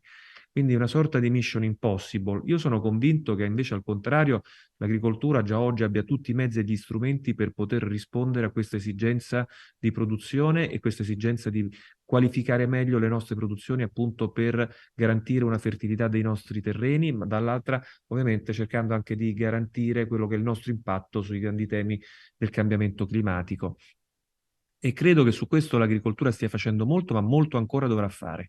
C'è un tema di progresso tecnologico, vedete, quando si parla di agricoltura, ahimè, sempre più ormai si parla di prodotto e sempre meno si parla di modelli di produzione. Io vorrei ritornare a parlare di come noi dobbiamo produrre. A me piacerebbe aprire un dibattito, un confronto sulle tecniche di coltivazione, sulle piante che noi andiamo ad utilizzare, sui grandi sistemi di allevamento, mentre al contrario il dibattito prevalente oggi è solamente sul prodotto finito, su quelli standard di avere un prodotto finito, quindi si ritorna a parlare di safety senza invece preoccuparsi minimamente di security. Il tema invece oggi è prevalentemente basato su security, quindi dovremmo tornare a riflettere, a lavorare con le università, a promuovere dibattiti come ad esempio noi di Confagricoltura e della dottoressa Mautino lo sa, ma come lo sa anche il professor Morgante, come facciamo con Mantova. Mantova non è solamente il festival della scienza dell'agricoltura, Mantova vuole essere quel momento di riflessione alto su cui si dibatte e si discute di food, ma si discute anche di supply, si discute di processi industriali, si discute di processi agricoli. Questo dibattito deve tornare all'attenzione e deve essere al centro anche delle riflessioni più ampie, più alte, che si devono fare anche all'interno del Ministero dello Sviluppo, scusate, del Ministero della Sovranità Alimentare. Altrimenti è evidente che la nostra agricoltura sarà sempre un'agricoltura di prossimità, un'agricoltura fatta di piccoli numeri. Io ricordo che noi veniamo da una trattativa sulla riforma della politica agricola comune, dove ci ha visto riflettere, discutere su quale modello agricolo per i prossimi 5 anni, di fronte a numeri che la stessa Corte dei Conti ci dice che sostanzialmente abbiamo un modello in cui non premiamo l'impresa che produce per il mercato, ma premiamo l'impresa agricola tout court, quindi puoi essere agricoltore professionale tanto quanto l'agricoltore del sabato e della domenica, ma questo è un grande limite. Sapere che oggi ci sono 800.000 percettori di domanda PAC, di cui solamente la metà hanno una partita IVA, io continuo a chiedermi come sia possibile mettere sullo stesso piatto chi produce per il mercato e chi non produce per il mercato. Guardate, le riflessioni che noi dobbiamo fare devono essere riflessioni di alto livello, perché quando si parla poi di dover garantire cibo in quantità al minor costo possibile, salvaguardando il reddito degli agricoltori, non è un'equazione matematica. E in questa riflessione io credo che il tema più alto debba essere gestito e appunto governato, iniziando a discutere di come la scienza dà strumenti agli agricoltori per poter produrre di più, preservando le risorse naturali. Oggi gli strumenti della tecnologia applicata all'agricoltura consentono ai noi agricoltori di fare delle cose che fino a qualche anno fa erano impensabili. Io se guardo alle guide satellitari dei trattori, se pensiamo agli strumenti e ai sensori che oggi ci permettono attraverso l'interpretazione di foto satellitari di poter intervenire laddove necessario. Lo strumento della microirrigazione diventerà sempre più un elemento sempre più utilizzato da tutti gli agricoltori, ma perché va preservata l'acqua. L'acqua è un bene prezioso, è un bene comune e in quella dimensione finirà la stagione dell'uso indiscriminato dell'acqua. Io capisco che molti agricoltori, tutti noi siamo stati abituati ad un passato in cui tutto era possibile. Ciò non sarà più possibile, quindi in quella dimensione la tecnologia diventa fondamentale, la ricerca applicata diventa fondamentale e senza ricerca, senza scienza e senza tecnologia non andiamo da nessuna parte. Chiudo, io credo che i dati che emergono da tutta una serie di dibattiti che come Confagricoltura portiamo avanti appunto dal Mantova Food and Science Festival al premio Agricoltura 100 che abbiamo fatto 2 settimane fa in collaborazione con Reale Mutua, emerge che le imprese più performanti sul mercato oggi sono le imprese più innovative. Sono quelle che investono in innovazione, e per avere innovazione vuol dire che ci vuole un sistema universitario, un sistema della ricerca che accompagni il sistema delle imprese. Su questo ovviamente dobbiamo, insieme all'università, insieme al sistema della ricerca, accelerare. Noi oggi dobbiamo sempre di più coniugare le necessità del sistema imprenditoriale italiano con quello che è il frutto della scienza e della ricerca applicata. Sono contento e felice, adesso vedremo quali saranno i frutti del lavoro che collegialmente avremo anche con Agritech e quindi con tutto il sistema dei poli universitari che ruoteranno intorno a questo gruppo che avrà queste risorse importanti del PNRR, ma io credo che il salto che dobbiamo fare in avanti è un salto su cui ovviamente dobbiamo riflettere tutti insieme su come invece far atterrare ciò che la scienza e la ricerca continuano a promuovere in laboratorio e che ahimè non riusciamo invece a portare a terra.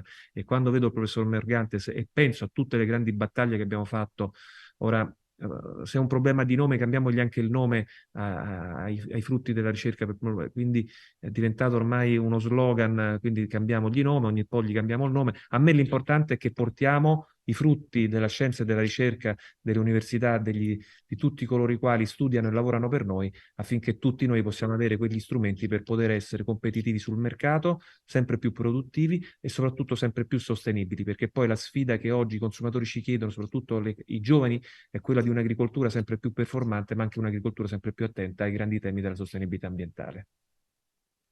Grazie. A voi. Anche per lei l'applauso che riporto io perché lei non lo sente. Intanto grazie mille, la liberiamo, torniamo qui a Udine in presenza, perché passiamo dai campi e quindi dai luoghi dove si produce il cibo e cerchiamo di capire il rapporto tra non so se Danilo Porro, che intanto si è avvicinato al podio, che è un professore di chimica e di biotecnologia all'Università della Bicocca e coordinatore del Centro per la Biodiversità, uno dei 2 progetti grandi finanziati dal PNRR. Si occupa appunto di biodiversità e ci racconterà diverse cose, però in genere quando si parla di biodiversità si tende, di nuovo, è una parola anche di un po' vuota forse, no? O dove magari si attribuiscono dei significati che spesso non ha, per cui si parla di biodiversità dei formaggi, per esempio, no? A volte io arrivo dal Piemonte, nella mia zona si parla molto di queste cose. C'è una differenza ovviamente tra la biodiversità naturale e quella che voi chiamate agrobiodiversità.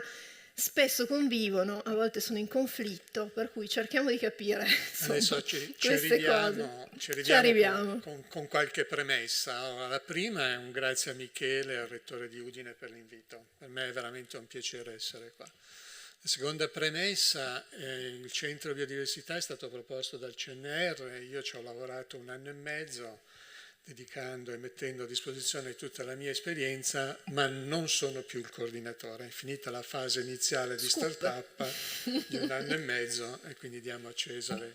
Quindi è più rilassato di prima, è molto più rilassato di prima, vedere quella complessità che abbiamo visto. Complessità è una parola magica che riprenderò, non riprenderò le considerazioni fatte dal rettore di Napoli sul PNRR in generale perché valgono per il centro e io mi sono dedicato nel preparare questo intervento sul titolo della giornata o del pomeriggio per arrivare poi alla biodiversità.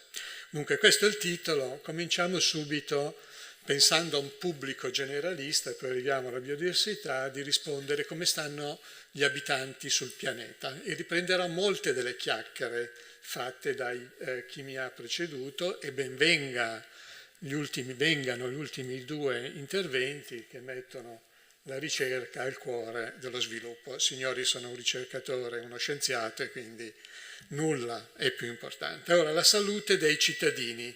Fra poco farò partire 2 animazioni. Sulla sinistra è riportata la mortalità. Ogni dotto, ogni pallino è un paese. E in ascissa è riportato il PIL del paese, normalizzato sul benessere del paese stesso, sul costo della vita.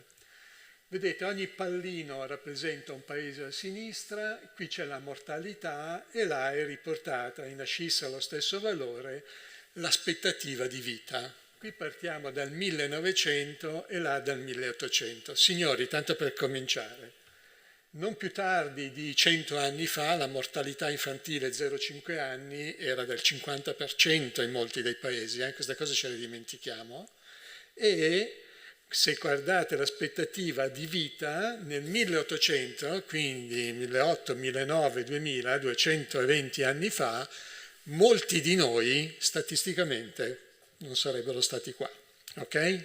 Cioè non dobbiamo dimenticarci tutte queste cose qua. Allora, cominciamo con l'animazione del primo, lo lascio andare veloce, però vedete che la mortalità diminuisce e va quasi a zero, ma non è a zero, ok? E è più veloce l'azzeramento, più ricco è il paese. Ovviamente questo è un parametro, non penso che sia il più corretto, ma è un... non mi sentono... No. Ok, così va, però spengo qui per evitare. Più ricco sei e più ti avvicini a una mortalità sempre più inferiore. Andiamo all'aspettativa di vita. Qui partiamo dal 1800, l'Italia è quel pallino là, verde, bianco e rosso, e le dimensioni del pallino dipendono dalla popolazione del paese. Torno a ripetere, 200 anni fa la vita media era 25-30 anni, però vedete che col passare del tempo quel pallone grosso rosso con la stella è ovviamente la Cina che si avvicina e noi siamo in un paese dove l'aspettativa di vita è il più alto possibile. Quindi i cittadini sul pianeta, arriveranno i ma, stanno bene nel suo complesso. Ora, se vi chiedessi, sempre nello stesso argomento e poi arrivo alla complessità, se vi chiedessi qual è la cosa più importante che ha fatto l'uomo, e avete 10 secondi per rispondere, se lo chiedessero a me, io direi semplicemente, siamo atterrati lassù, mare della tranquillità, perché è la cosa più grande che ha fatta l'uomo. Siamo atterrati lassù. Tutto nasce da questo signore che il 25 maggio del 1961, non è che si è svegliato quella mattina lì, ovviamente è stato programmato prima, fa il famoso discorso e dice che dobbiamo landing a man of the moon. Tutti hanno visto questo documentario. Voglio farvi riflettere su qualcosa però. Allora lui lancia il tutto il 25 maggio del 61, quando la mortalità era ancora bassina, ok? E nel 69 arriviamo sulla Luna. Okay? Io ho visto il LEM, non l'originale perché è rimasto lassù, ma una copia a Washington. A gravità zero non ci salirei per farmi trasportare da qui a lì, cioè, ma non ci salirei. 8 anni, ci hanno lavorato 400.000 persone completamente dedicate. I ricercatori nel mondo sono molti, ma molti di più, ok? Però ancora non abbiamo risolto e dato risposte a un sacco di domande, perché la complessità biologica è difficile, compresa la fisica, ma io non la conosco quella, vi parlo della complessità biologica, è difficile capirla, è difficile dare risposte e abbiamo bisogno ancora di tanta ricerca. La salute del pianeta, adesso arrivano i guai però, ovviamente, sull'agenda di tutti i paesi, di tutti i governi, di tutti i paesi, tutti i paesi che hanno una sensibilità ovviamente, se lo possono permettere, ci sono 2 problemi. Uno è il climate change. Abbiamo fatto riferimento al climate change, abbiamo parlato di CO2, sì, chi mi ha preceduto anche prima. L'altro grosso problema è la biodiversità. Che cos'è la biodiversità? Questa è la definizione che viene data, e la biodiversità è la differenza a qualunque livello, anche culturale, quindi anche dei formaggi. Di sotto è riportato un grafico molto carino che dice noi siamo today e il livello di biodiversità, se non facciamo qualcosa continuerà a diminuire, se cerchiamo di mantenerla ci fermeremo a quel livello, ma non sarà sufficiente. Dobbiamo cambiare business model, nel vero senso della parola, per garantire la biodiversità. Adesso cercheremo di capire anche perché. Allora, sempre la salute del pianeta, i life science people avranno riconosciuto certamente lo schizzo di Charles Darwin, dove ipotizzava l'evoluzione qua in fondo. Io vorrei far presente a chi non è un esperto che noi siamo fatti principalmente di 4 elementi: carbonio, idrogeno, ossigeno, azoto, okay? Per il 95, 96, 97%. Quindi statisticamente parlando 4 elementi, poi ci sono tutti gli altri che sono fondamentali, ma dimentichiamocene un attimo. Carbonio, idrogeno, ossigeno, azoto. Quindi qui c'è la tavola periodica, qua invece è riportato il peso in carbonio dei diversi organismi viventi sul pianeta, dalle piante che rappresentano l'82%, ai batteri il 12%, ai funghi il 2%, eccetera, eccetera. Noi siamo negli animali o 0,47% del peso di carbonio sul pianeta, noi, insieme a tutti gli altri animali. E sopra di noi, quello 0,04%, ci stanno i virus, 0,04, e uno di questi ci ha messo nei guai per gli ultimi 2 anni e mezzo. 2 anni e mezzo. E siamo fatti di carbonio, idrogeno, ossigeno, azoto. Oggi anche tutta l'energia che utilizziamo, più preciso, quasi tutta l'energia che utilizziamo è a base di carbonio. E quando la utilizziamo emette CO2. Quando sento dire mettiamo la CO2 sottoterra perché crea un problema o mettiamola nei mari, io come biologo dico: signori, fermi un attimo, noi ci serve quel carbonio. Prima o poi ci serve, il nostro orizzonte non può essere a 5 a 10 anni, deve essere a 100, a 200. Quella CO2 deve essere una risorsa. Indirettamente quello che ha detto anche uno dei 2 speakers che mi ha preceduto. Okay?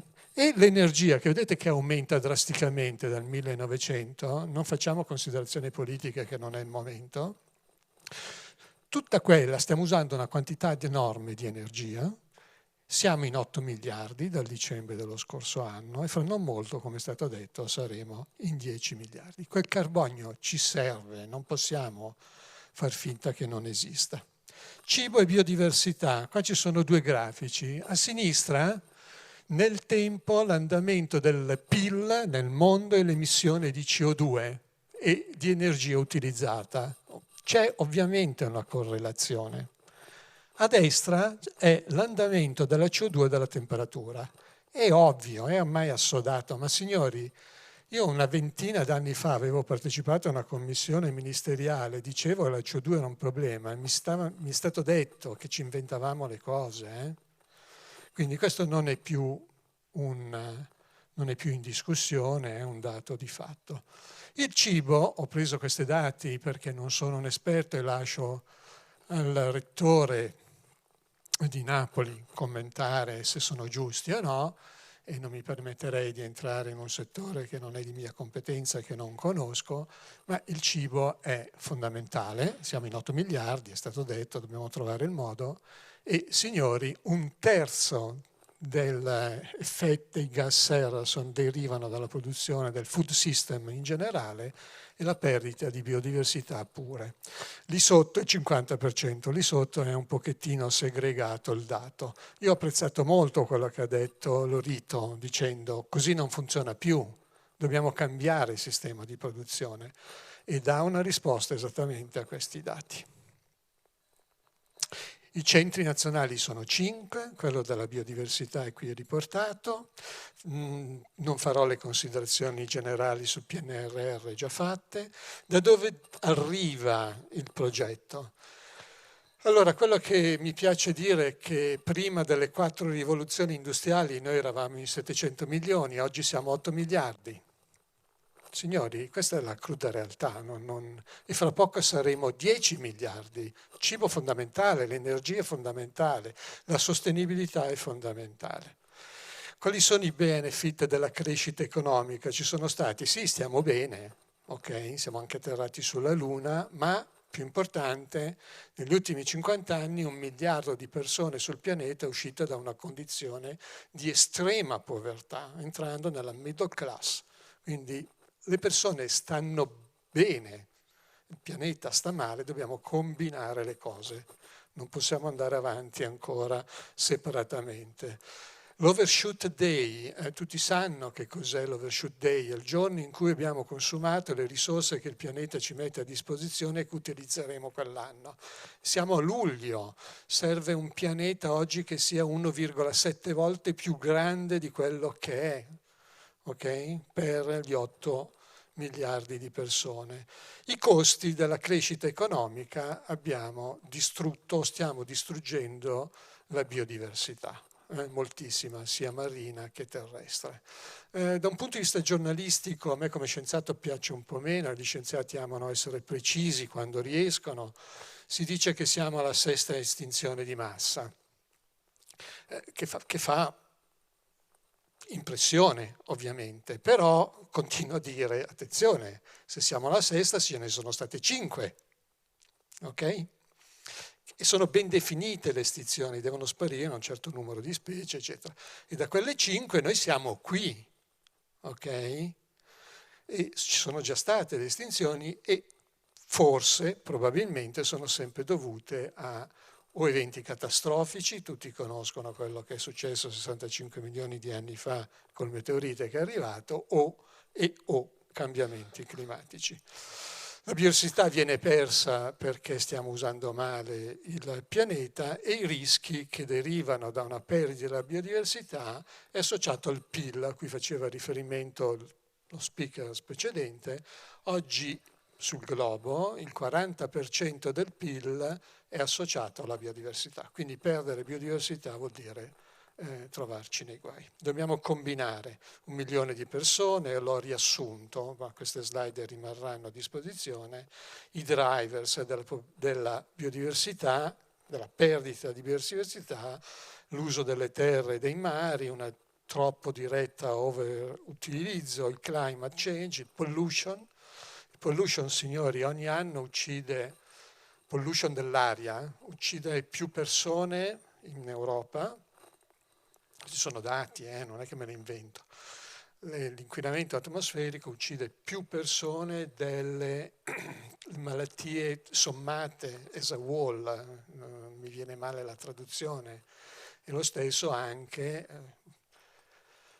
di tutte le guerre sommate messe insieme sul pianeta, però ti uccide piano piano, quindi non fa effetto, fa effetto a chi conosce i dati. Il centro si divide in 4 aree dedicate al mare, terra, urban impact e vuole, vedete lì 2 obiettivi, vuole uno studiare la biodiversità, mantenerla e valorizzarla.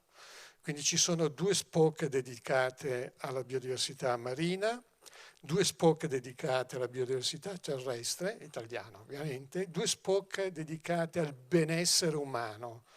L'abbiamo chiamato urban, noi viviamo in città, come la forestazione delle città favorisce, come l'inquinamento favorisce o sfavorisce, e poi abbiamo 2 aree di impatto, uno è, sono proprio 2 spoke, 2, 4, 6, 8, gli spoke sono 8, sull'impatto, suddiviso in 2 spoke, uno è un outreach vero e proprio, classico, quindi dobbiamo informare il pubblico, gli stakeholders e portare i risultati al di fuori del centro, e l'altro spoke è valorizzazione della biodiversità e metterà parecchi soldini a disposizione di piccole e medie imprese, come diceva il rettore di Napoli, per quelle industrie, ma anche quei centri di ricerca che non fanno parte ovviamente dei partners.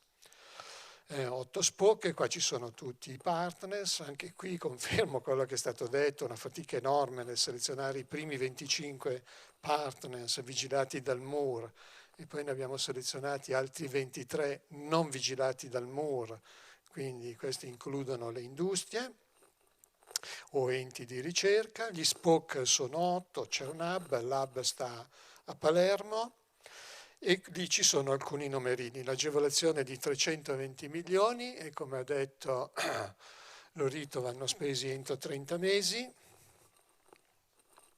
quindi c'è da far tremare i polsi veramente a tutto. Il 42% sarà speso al sud, il 31% digital, green, ma la cosa più importante che mi preme sottolineare, ci sono 1300 ricercatori. Io ho lasciato perché è finito la fase iniziale di startup, questi sono argomenti che anche di Horizon Europe, io sto lavorando molto in Horizon Europe, sono il delegato nazionale al cluster 6. Il cluster 6 è quello che è dedicato all'agricoltura, alla biodiversità, esattamente a tutte queste tematiche. Lì sto lavorando parecchio, ormai da un paio d'anni, portando a Bruxelles le istanze, stiamo parlando di ricerca, Horizon Europe, le istanze della ricerca italiana. Horizon Europe incuba circa 92-94 miliardi di euro, sono i numeri che non riesco neanche a capire quanti zeri bisogna mettere dopo il 94. In 7 anni, 21-27, è stato appena pubblicato il Work Program, quindi tutti i progetti che verranno, le tematiche che verranno finanziate su base competitiva nel 23-25, e abbiamo cominciato a lavorare sul Work Program 25-27. E molte di queste tematiche ho un lavoro facile, se devo dire la verità, perché è talmente pervasivo questo argomento che è facile convincere anche gli altri paesi. Quando vado agli altri paesi a dire investiamo sul Mar Mediterraneo, la Norvegia dice no, perché mai dovremmo investire sul Mediterraneo? È molto più importante, ma sono le regole del gioco. Per quanto riguarda la biodiversità, l'agricoltura è talmente pervasivo, anche purtroppo a causa della guerra, dove bisogna affrontare il problema dell'agricoltura, che trova tutti i paesi d'accordo. Lì io sto lavorando parecchio e vorrei ricordare, senza entrare nel dettaglio, che tutto Horizon Europe, per non ripetere 92-93 miliardi di lire, buonanotte, di euro, si basano su 4 Key Strategic Orientation. Ho evidenziato in blu la seconda e la terza, e vedete che la seconda parla di biodiversità che è pervasiva ovunque, e la terza, la Key Strategic Orientation C, dove si parla di sostenibilità, per fare in modo che l'Europa sia un paese leading the world in questo contesto. Il centro ha 5 pillars, okay, che saranno produzione di nuove conoscenze, una quantità enorme, dovremmo produrre una quantità enorme di nuova conoscenza, sono un ricercatore, quindi fantastico. Nuova proprietà intellettuale, che sarà anche la base, si spera, della sostenibilità dopo il 25 e nel 26, e un network di ricercatori a livello mondiale. Okay? A livello italiano sono stati selezionati tra i migliori, tutti dicono noi siamo i migliori, no, noi siamo tra i migliori, si è dovuto fare una scelta, qualcuno è rimasto fuori per forza, però c'è un network tra i migliori a livello nazionale che ha un network fantastico già nel mondo, ok? E bisogna scaricare a terra questo network, che è la cosa più importante. Poi abbiamo un network di investitori, di industrie e di esperti governativi. Il mio sogno sarebbe stato quello di cambiare una legge sulla base di quello che stiamo facendo, perché se noi riusciamo a far cambiare una legge sulla base delle regole, a introdurre una nuova normativa sulla base della ricerca che viene fatta, tutto il resto va a seguire. Tutto il resto va a seguire, ok? Se riusciamo a convincere zia Giuditta, se riusciamo a convincere il policy maker che bisogna normare quell'aspetto, bingo. Non so se, scusate il linguaggio, però abbiamo fatto il nostro lavoro. Tutto segue in cascata. Laboratori state of the art, ovviamente, possiamo fare anche di incubatori, uno spoke molto dedicato al friendly financing per small, medium, per piccole imprese. E poi la scala è talmente grande, importante, la sfida è enorme che dovrebbe garantire la presa di servizio di persone di alto livello, ok?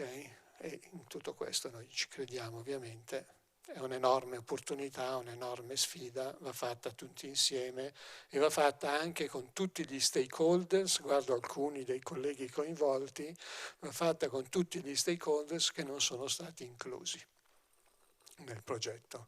Quindi bisogna prenderli, portarli intorno a un tavolo, raccontarli, coinvolgerli, perché altrimenti se è un club privato non andrà lontano.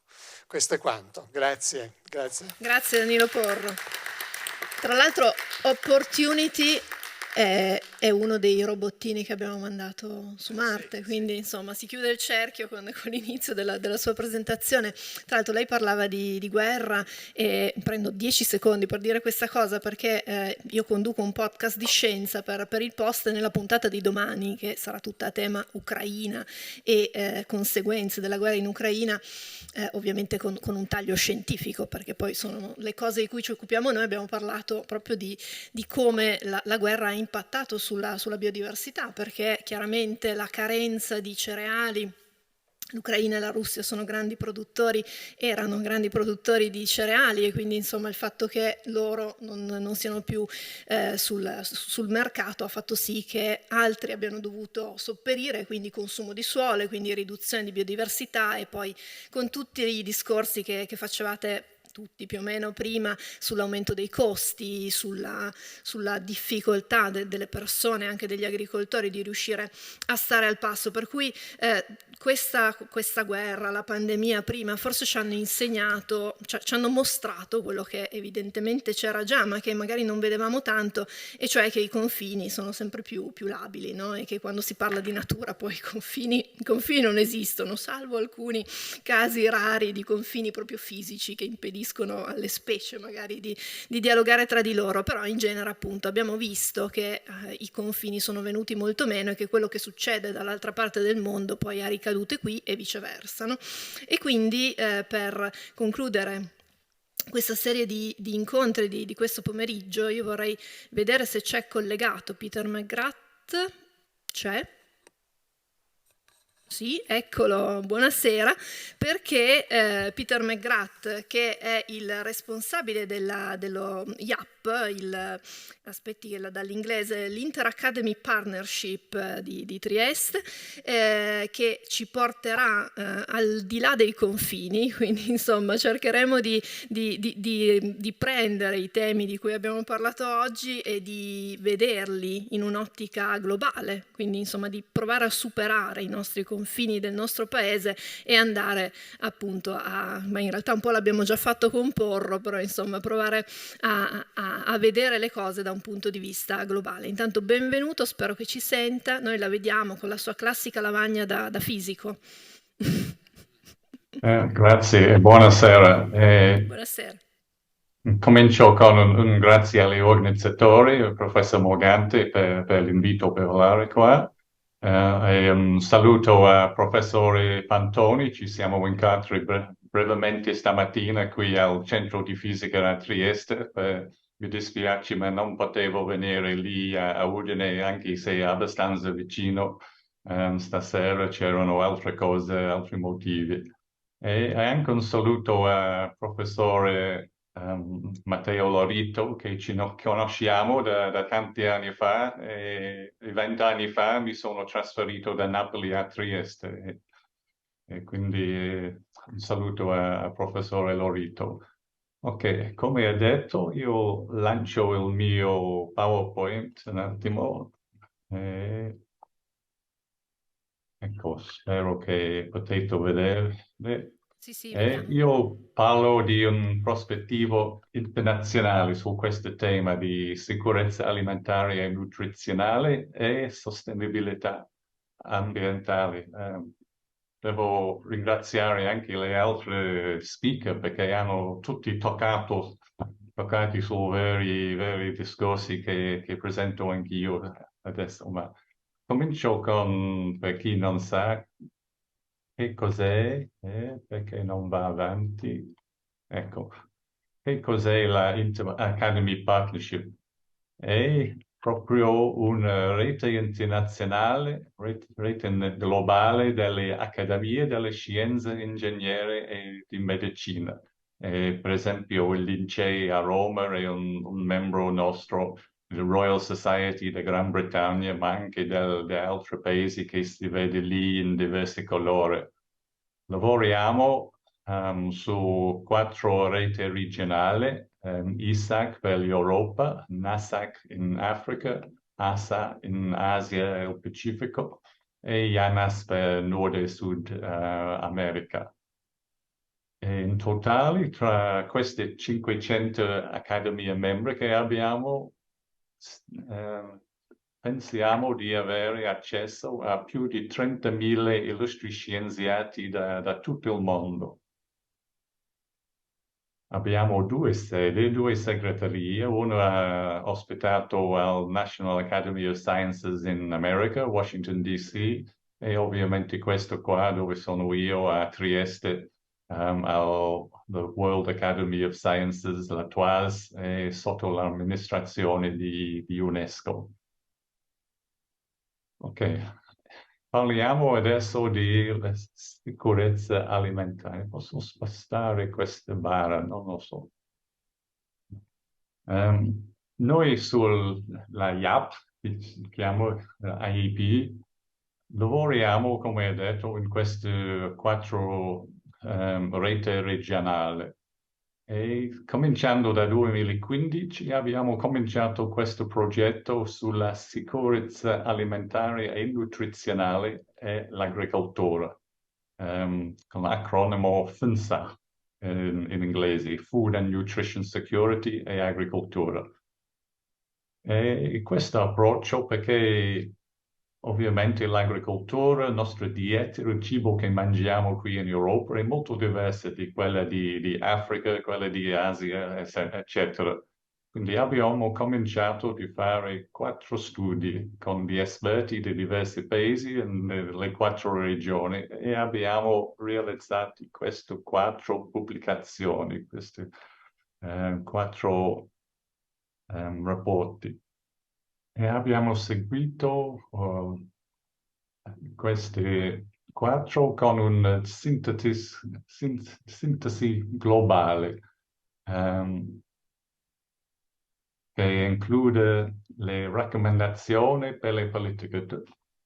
Cosa dobbiamo fare per avere una dieta salute per tutti?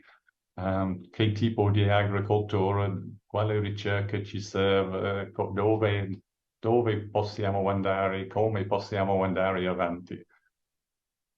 E questa sintesi globale è pubblicato nel 2018, quindi già 5 anni fa. Cosa succede in questi ultimi 5 anni? È venuto all'attenzione del segretario generale delle Nazioni Unite. Sì. E lui, il signor Guterres, portoghese, ci ha invitato verso il comitato scientifico di questo World Food Summit di aggiornare i nostri 4 rapporti, questo regionale, quindi con informazioni fino al 2021 e l'abbiamo presentato questi risultati a questo summit, World Food Summit, che era a Roma alla FAO 2021. E proprio adesso, queste ultime settimane, c'erano gli atti da questa conferenza pubblicata da Springer con il nostro contributo dentro. E adesso un membro del nostro progetto dalla Colombia, dall'Accademia delle Scienze della Colombia, è nominato presso il comitato scientifico del World Food Summit che continua di parlare con queste cose. Quindi speriamo di avere un po' di influenza in queste decisioni a livello alto mondiale sul cibo, sull'agricoltura. L'altra cosa che porto avanti non solo io come coordinatore ad IAP, però questa è la voce del nostre Accademie delle Scienze. L'idea per replicare in un certo modo il panel intergovernmentale su cambiamenti climatici, l'IPCC, che c'è, che produce questa informazione che informa le decisioni delle conferenze sulla clima, la COP 26-27, che parliamo fra poco. E poi c'è la IPBES, Intergovernmental Panel per Biodiversity and Ecosystem Services, per la biodiversità. Secondo noi, le accademie deve essere un organismo consultivo scientifico internazionale come queste due, forse senza lo stesso sistema burocratico, per informarci, per informare tutti sul sistema alimentare sostenibile, come stiamo facendo, come stiamo andando avanti, dove stiamo sbagliando, cosa sono i best practices, possiamo replicare da un paese all'altro, eccetera, eccetera. Quindi questo l'abbiamo messo sulla tavola, cosa dire. Questo nostro progetto è stato un approccio integrato ai sistemi alimentari e come vedi qua tocca almeno su 12 degli SDGs, gli obiettivi di sviluppo sostenibile. E si vede qua soprattutto zero hunger, good health and well-being, responsible consumption, eccetera, eccetera. Quindi, ma anche tocca, l'abbiamo parlato già stasera, sui cambiamenti climatici. Quindi l'innovazione nell'agricoltura è importante, l'abbiamo sentito stasera, l'efficienza di sistemi alimentari, l'ambiente, tutto questo tocca sulla clima. E questo è il secondo progetto della LIAP che voglio parlare. E anche questo con soldi del governo di Germania, infatti. E noi abbiamo aiutato la ISA, questa rete europea delle accademie, per fare questo rapporto, questa relazione pubblicata dal 2019. E poi con i fondi germani l'abbiamo portato avanti 3 ulteriori relazioni le altre 3 regioni, dall'Africa, Asia e le Americhe. Le scoperte preliminari erano presentate al COP26, questa a Glasgow in Gran Bretagna, e poi a maggio l'anno scorso abbiamo presentato la relazione sintetica di tutte queste 4, sono messo insieme. E ancora come l'altro progetto, tutte le relazioni includono le raccomandazioni per le politiche e noi lavoriamo certamente sulla divulgazione e diffusione. Cosa sono gli impatti di questo progetto? Prima il Cyprus Institute ha chiesto di lavorare con noi per fare un spin-off per le regioni mediterraneo, quindi parte di Europa, parte d'Africa, parte dell'Asia, quindi c'è più specifico per quella zona. La NASA che in Africa ha portato avanti questo policy brief presentato al prossimo COP, quello in Egitto, Sharm el Sheikh, l'anno scorso, novembre l'anno scorso mi pare, e c'era anche la IAP a COP. Infatti sulla padiglione del World Health Organization, l'Organizzazione Mondiale della Salute. Quindi abbiamo fare entrare l'idea di cambiamenti climatici in quelle di discorso della salute del pubblico e come andiamo avanti come 8 miliardi di persone su questo pianeta. E abbiamo entrato anche il meeting di S20, S20, queste sono i 20 accademie delle scienze dei paesi del G20, quindi è un modo di fare entrare nel discorso politico dei paesi più ricchi del mondo, cosa stanno pensando, consigliando gli scienziati. E speriamo che c'è un effetto anche lì, che ci ascoltano. E questa presentazione del nostro report, quello nero che hai visto nella diapositiva precedente, è visto più di 2000 volte su YouTube, il webinar del lancio del report. Altre cose che, parlando di tutti e due i progetti adesso, il cambiamento climatico e salute si collega al progetto della FINSA di Food and Nutrition Security, per esempio relativamente alla riduzione degli effetti dell'agricoltura sulle emissioni di gas a effetto serra, che ha parlato il professore Porro prima di me, e allo sviluppo di un'agricoltura resiliente al cambiamento climatico per rispondere o a preparare al cambiamento climatico. E questo un po' di usare la biotecnologia e altri metodi anche digitali per fare questa agricoltura resiliente al clima che sta arrivando entro i 10-20 anni da adesso.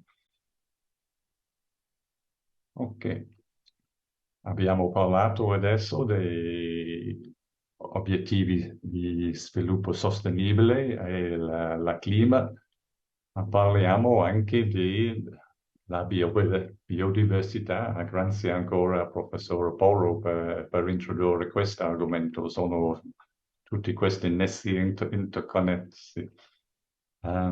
Parliamo di life below water, la vita sott'acqua, la vita sulla terra, ancora in diverse parti, diversi campi di queste idee di l'agricoltura e la sostenibilità. Cosa ha fatto la IAP in questo punto? Noi facciamo questi statements, questi sono documenti più brevi, gli altri progetti erano pubblicazioni di quasi libri di 50-100 pagine, queste sono solo 4, 5, 6 pagine, quindi sono preparati da un gruppo di lavori di esperti selezionati, nominato dalle Accademie delle Scienze. È importante che appena abbiamo la bozza di questo statement è circolato su tutti i nostri membri, Accademie membri, solo quando riceve l'approvazione della maggioranza delle Accademie membri è rilasciato al pubblico, presentato. Anche qui si vede al COP26 a Gran Bretagna, è importante precedente al Convention on Biological Diversity e il COP15 che c'era tra Cina e Canada pochi mesi fa. Quindi l'idea era di portare avanti questo discorso scientifico questi grandi a livello molto alto, a livello internazionale, alle Nazioni Unite. Questo parlava non solo dei cambiamenti climatici e di biodiversità, di interconnessioni e opzioni politiche, sempre le opzioni politiche in questi report. E abbiamo fatto o promosso queste soluzioni fondate proprio sulla natura, nature-based solutions, si dice. Ok, cosa facciamo o speriamo di fare nei prossimi mesi, prossimi anni? Questo ancora fatto dal gruppo di accademie in Europa, alla ISAC, sull'agricoltura rigenerativa. Ma quella che l'agricoltura rigenerativa in Europa è una cosa sarebbe in Africa, in Asia, e come possiamo capire di arrivare lì. E questo è importante perché entrambe le Convention on Biological Diversity, il documento che è uscito dopo questo Kunming-Montreal Framework Convention, e poi il COP27 sulla clima rineggetto, tutte le due menzionano esplicitamente l'agricoltura rigenerativa come una soluzione per i diversi problemi che abbiamo. Quindi è nostra idea di portare avanti anche 3 altre per Africa, Asia e le Americhe, 3 altri studi in questo campo di agricoltura rigenerativa. E speriamo che questi studi collegherà l'idea della produttività agricola, la biodiversità, il rafforzamento della biodiversità e della cattura e dello stoccaggio del carbonio, proprio per tirare giù il carbonio dall'atmosfera nel terreno. Diciamo un win-win-win nexus. Ok, sono quasi lì. Quindi ho parlato di 3 progetti che abbiamo fatto sulla sicurezza alimentare e nutrizionale e l'agricoltura, il cambiamento climatico e la salute e la biodiversità. In 2 di queste casi c'è un modo per il Consiglio della Scienza per arrivare ai Stati membri delle Nazioni Unite. Quindi la IPCC per il cambiamento climatico e la IPBES per la biodiversità. Ma come ho detto prima, c'è forse la FAO che non è uguale come un tratto internazionale come il CBD e FCCC. Ma per adesso la FAO ha il diritto di parlare, di pensare della sicurezza alimentare e nutrizionale per il mondo, ma non c'è fino adesso un modo formale per fare arrivare il consiglio scientifico in modo sintetico come le IPCC e le IPBES. E abbiamo parlato stasera anche dei Nexus e non si può trattare di uno di questi 3 argomenti senza pensare delle altre 2. Quindi dobbiamo pensare del lavoro in questi spazi dove c'è la interconnessione. Torno dall'inizio, del professore Lorito, ha parlato della formazione di studenti e ricercatori in questo ambito di questa agricoltura della futura, diciamo. Ma noi andiamo anche dietro e dobbiamo pensare di promuovere l'educazione alla scienza proprio a livello di scuola primaria, elementare, media. Quindi noi stiamo lavorando, producendo questi curriculum, diversi argomenti, con il Smithsonian Science Education Center in Washington DC, e queste sono risorse per l'insegnante per introdurre diversi argomenti, sempre con l'idea di sviluppo sostenibile. E mi pare che senza parlare dei giovani di oggi non c'è un grande futuro per noi esseri umani. Questi problemi, queste sfide che le abbiamo parlato stasera, non ci cambiamo in 3-5 anni, ma 10, 20, 30 anni, quindi dobbiamo guardare avanti e preparare i giovani per portarci avanti. Io mi chiudo qua, grazie mille per l'attenzione. Grazie, anche per lei l'applauso. Grazie mille. È venuta fuori un sacco di politica da questi interventi, no? E dalla necessità, sia da quello di Danilo Porro sia da quello di Peter McGrath, la necessità di dare dei consigli, possiamo chiamarli così, alla politica, di intervenire in maniera anche più diretta sulle scelte politiche. Michele Morgante, tiriamo le fila di questo lungo pomeriggio. Siete stati in generale chiamati in causa dai 2 rappresentanti delle associazioni di categoria degli agricoltori e poi appunto ci sono state le provocazioni sulla politica. Insomma, che cosa ci tiriamo fuori da questi incontri e quali risposte pensate di poter dare agli agricoltori che vi hanno fatto delle richieste, e poi anche ai consumatori, ci mettiamo anche noi. È un'attività complessa quella che ci aspetta, che deve partire dalla ricerca, ma deve riguardare anche l'interazione con i decisori politici e la comunicazione con la popolazione, che sono aspetti altrettanto importanti, e in tutto questo dobbiamo farci aiutare, perché lo scienziato non può fare tutto e quindi ha bisogno di essere supportato da chi ha le competenze specifiche in questi altri settori.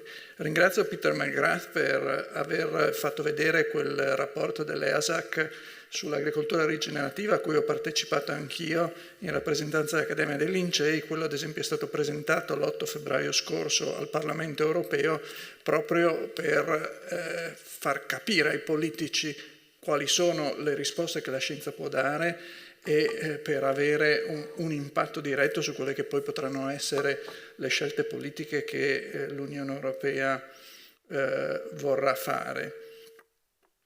Io credo che abbiamo visto che dalle presentazioni di Matteo Lorito e di Danilo Porro, che ringrazio ancora per la loro partecipazione, abbiamo, forse come non mai in Italia, grandi opportunità in questo momento, perché ci sono state date risorse per tematiche che sono di grande importanza e per un tipo di ricerca che deve coprire un ampio spettro di technology readiness levels, andando da aspetti di base fino ad arrivare alle applicazioni. È un'opportunità, ovviamente anche una sfida, però io sono ottimista, sono convinto che la sfida la riusciremo a vincere.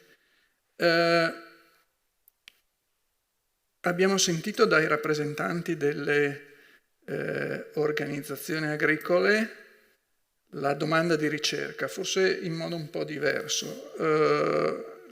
Ho colto l'invito di Coldiretti di dedicare più attenzione alle tematiche del life cycle assessment. Sono perfettamente d'accordo che è un settore che in Italia non è abbastanza sviluppato e che richiede, e qui gli aspetti quantitativi che si possono trattare nel TLQS sono sicuramente molto rilevanti, richiede lo sviluppo di competenze e di metodiche.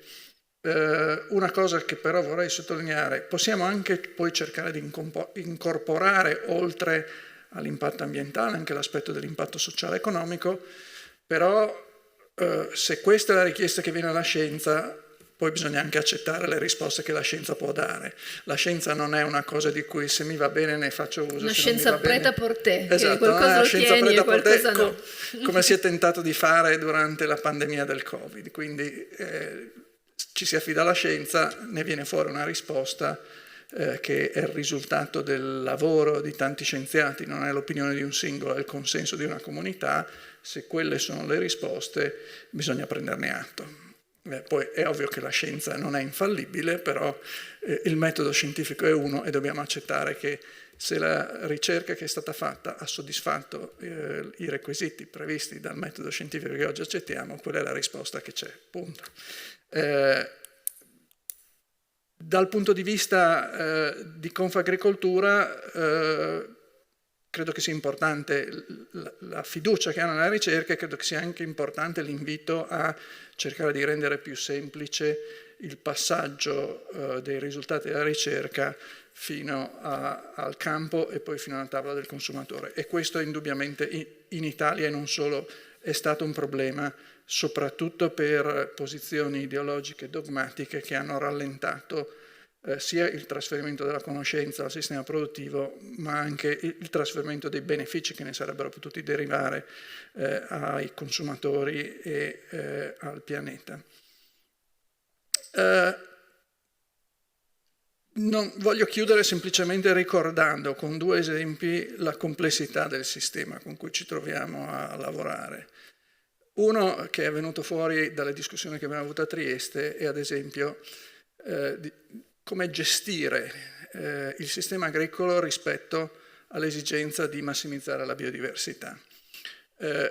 Un esempio che è stato discusso è quello dei pascoli alpini. Allora, noi tendiamo a pensare che il paesaggio alpino sia quello che vediamo, in realtà non era così, perché molte delle zone che sono oggi a prato in passato erano foresta, e molte delle zone che ieri erano prato oggi stanno tornando foresta, perché siccome il pascolo viene abbandonato, la foresta molto rapidamente rioccupa quelle aree.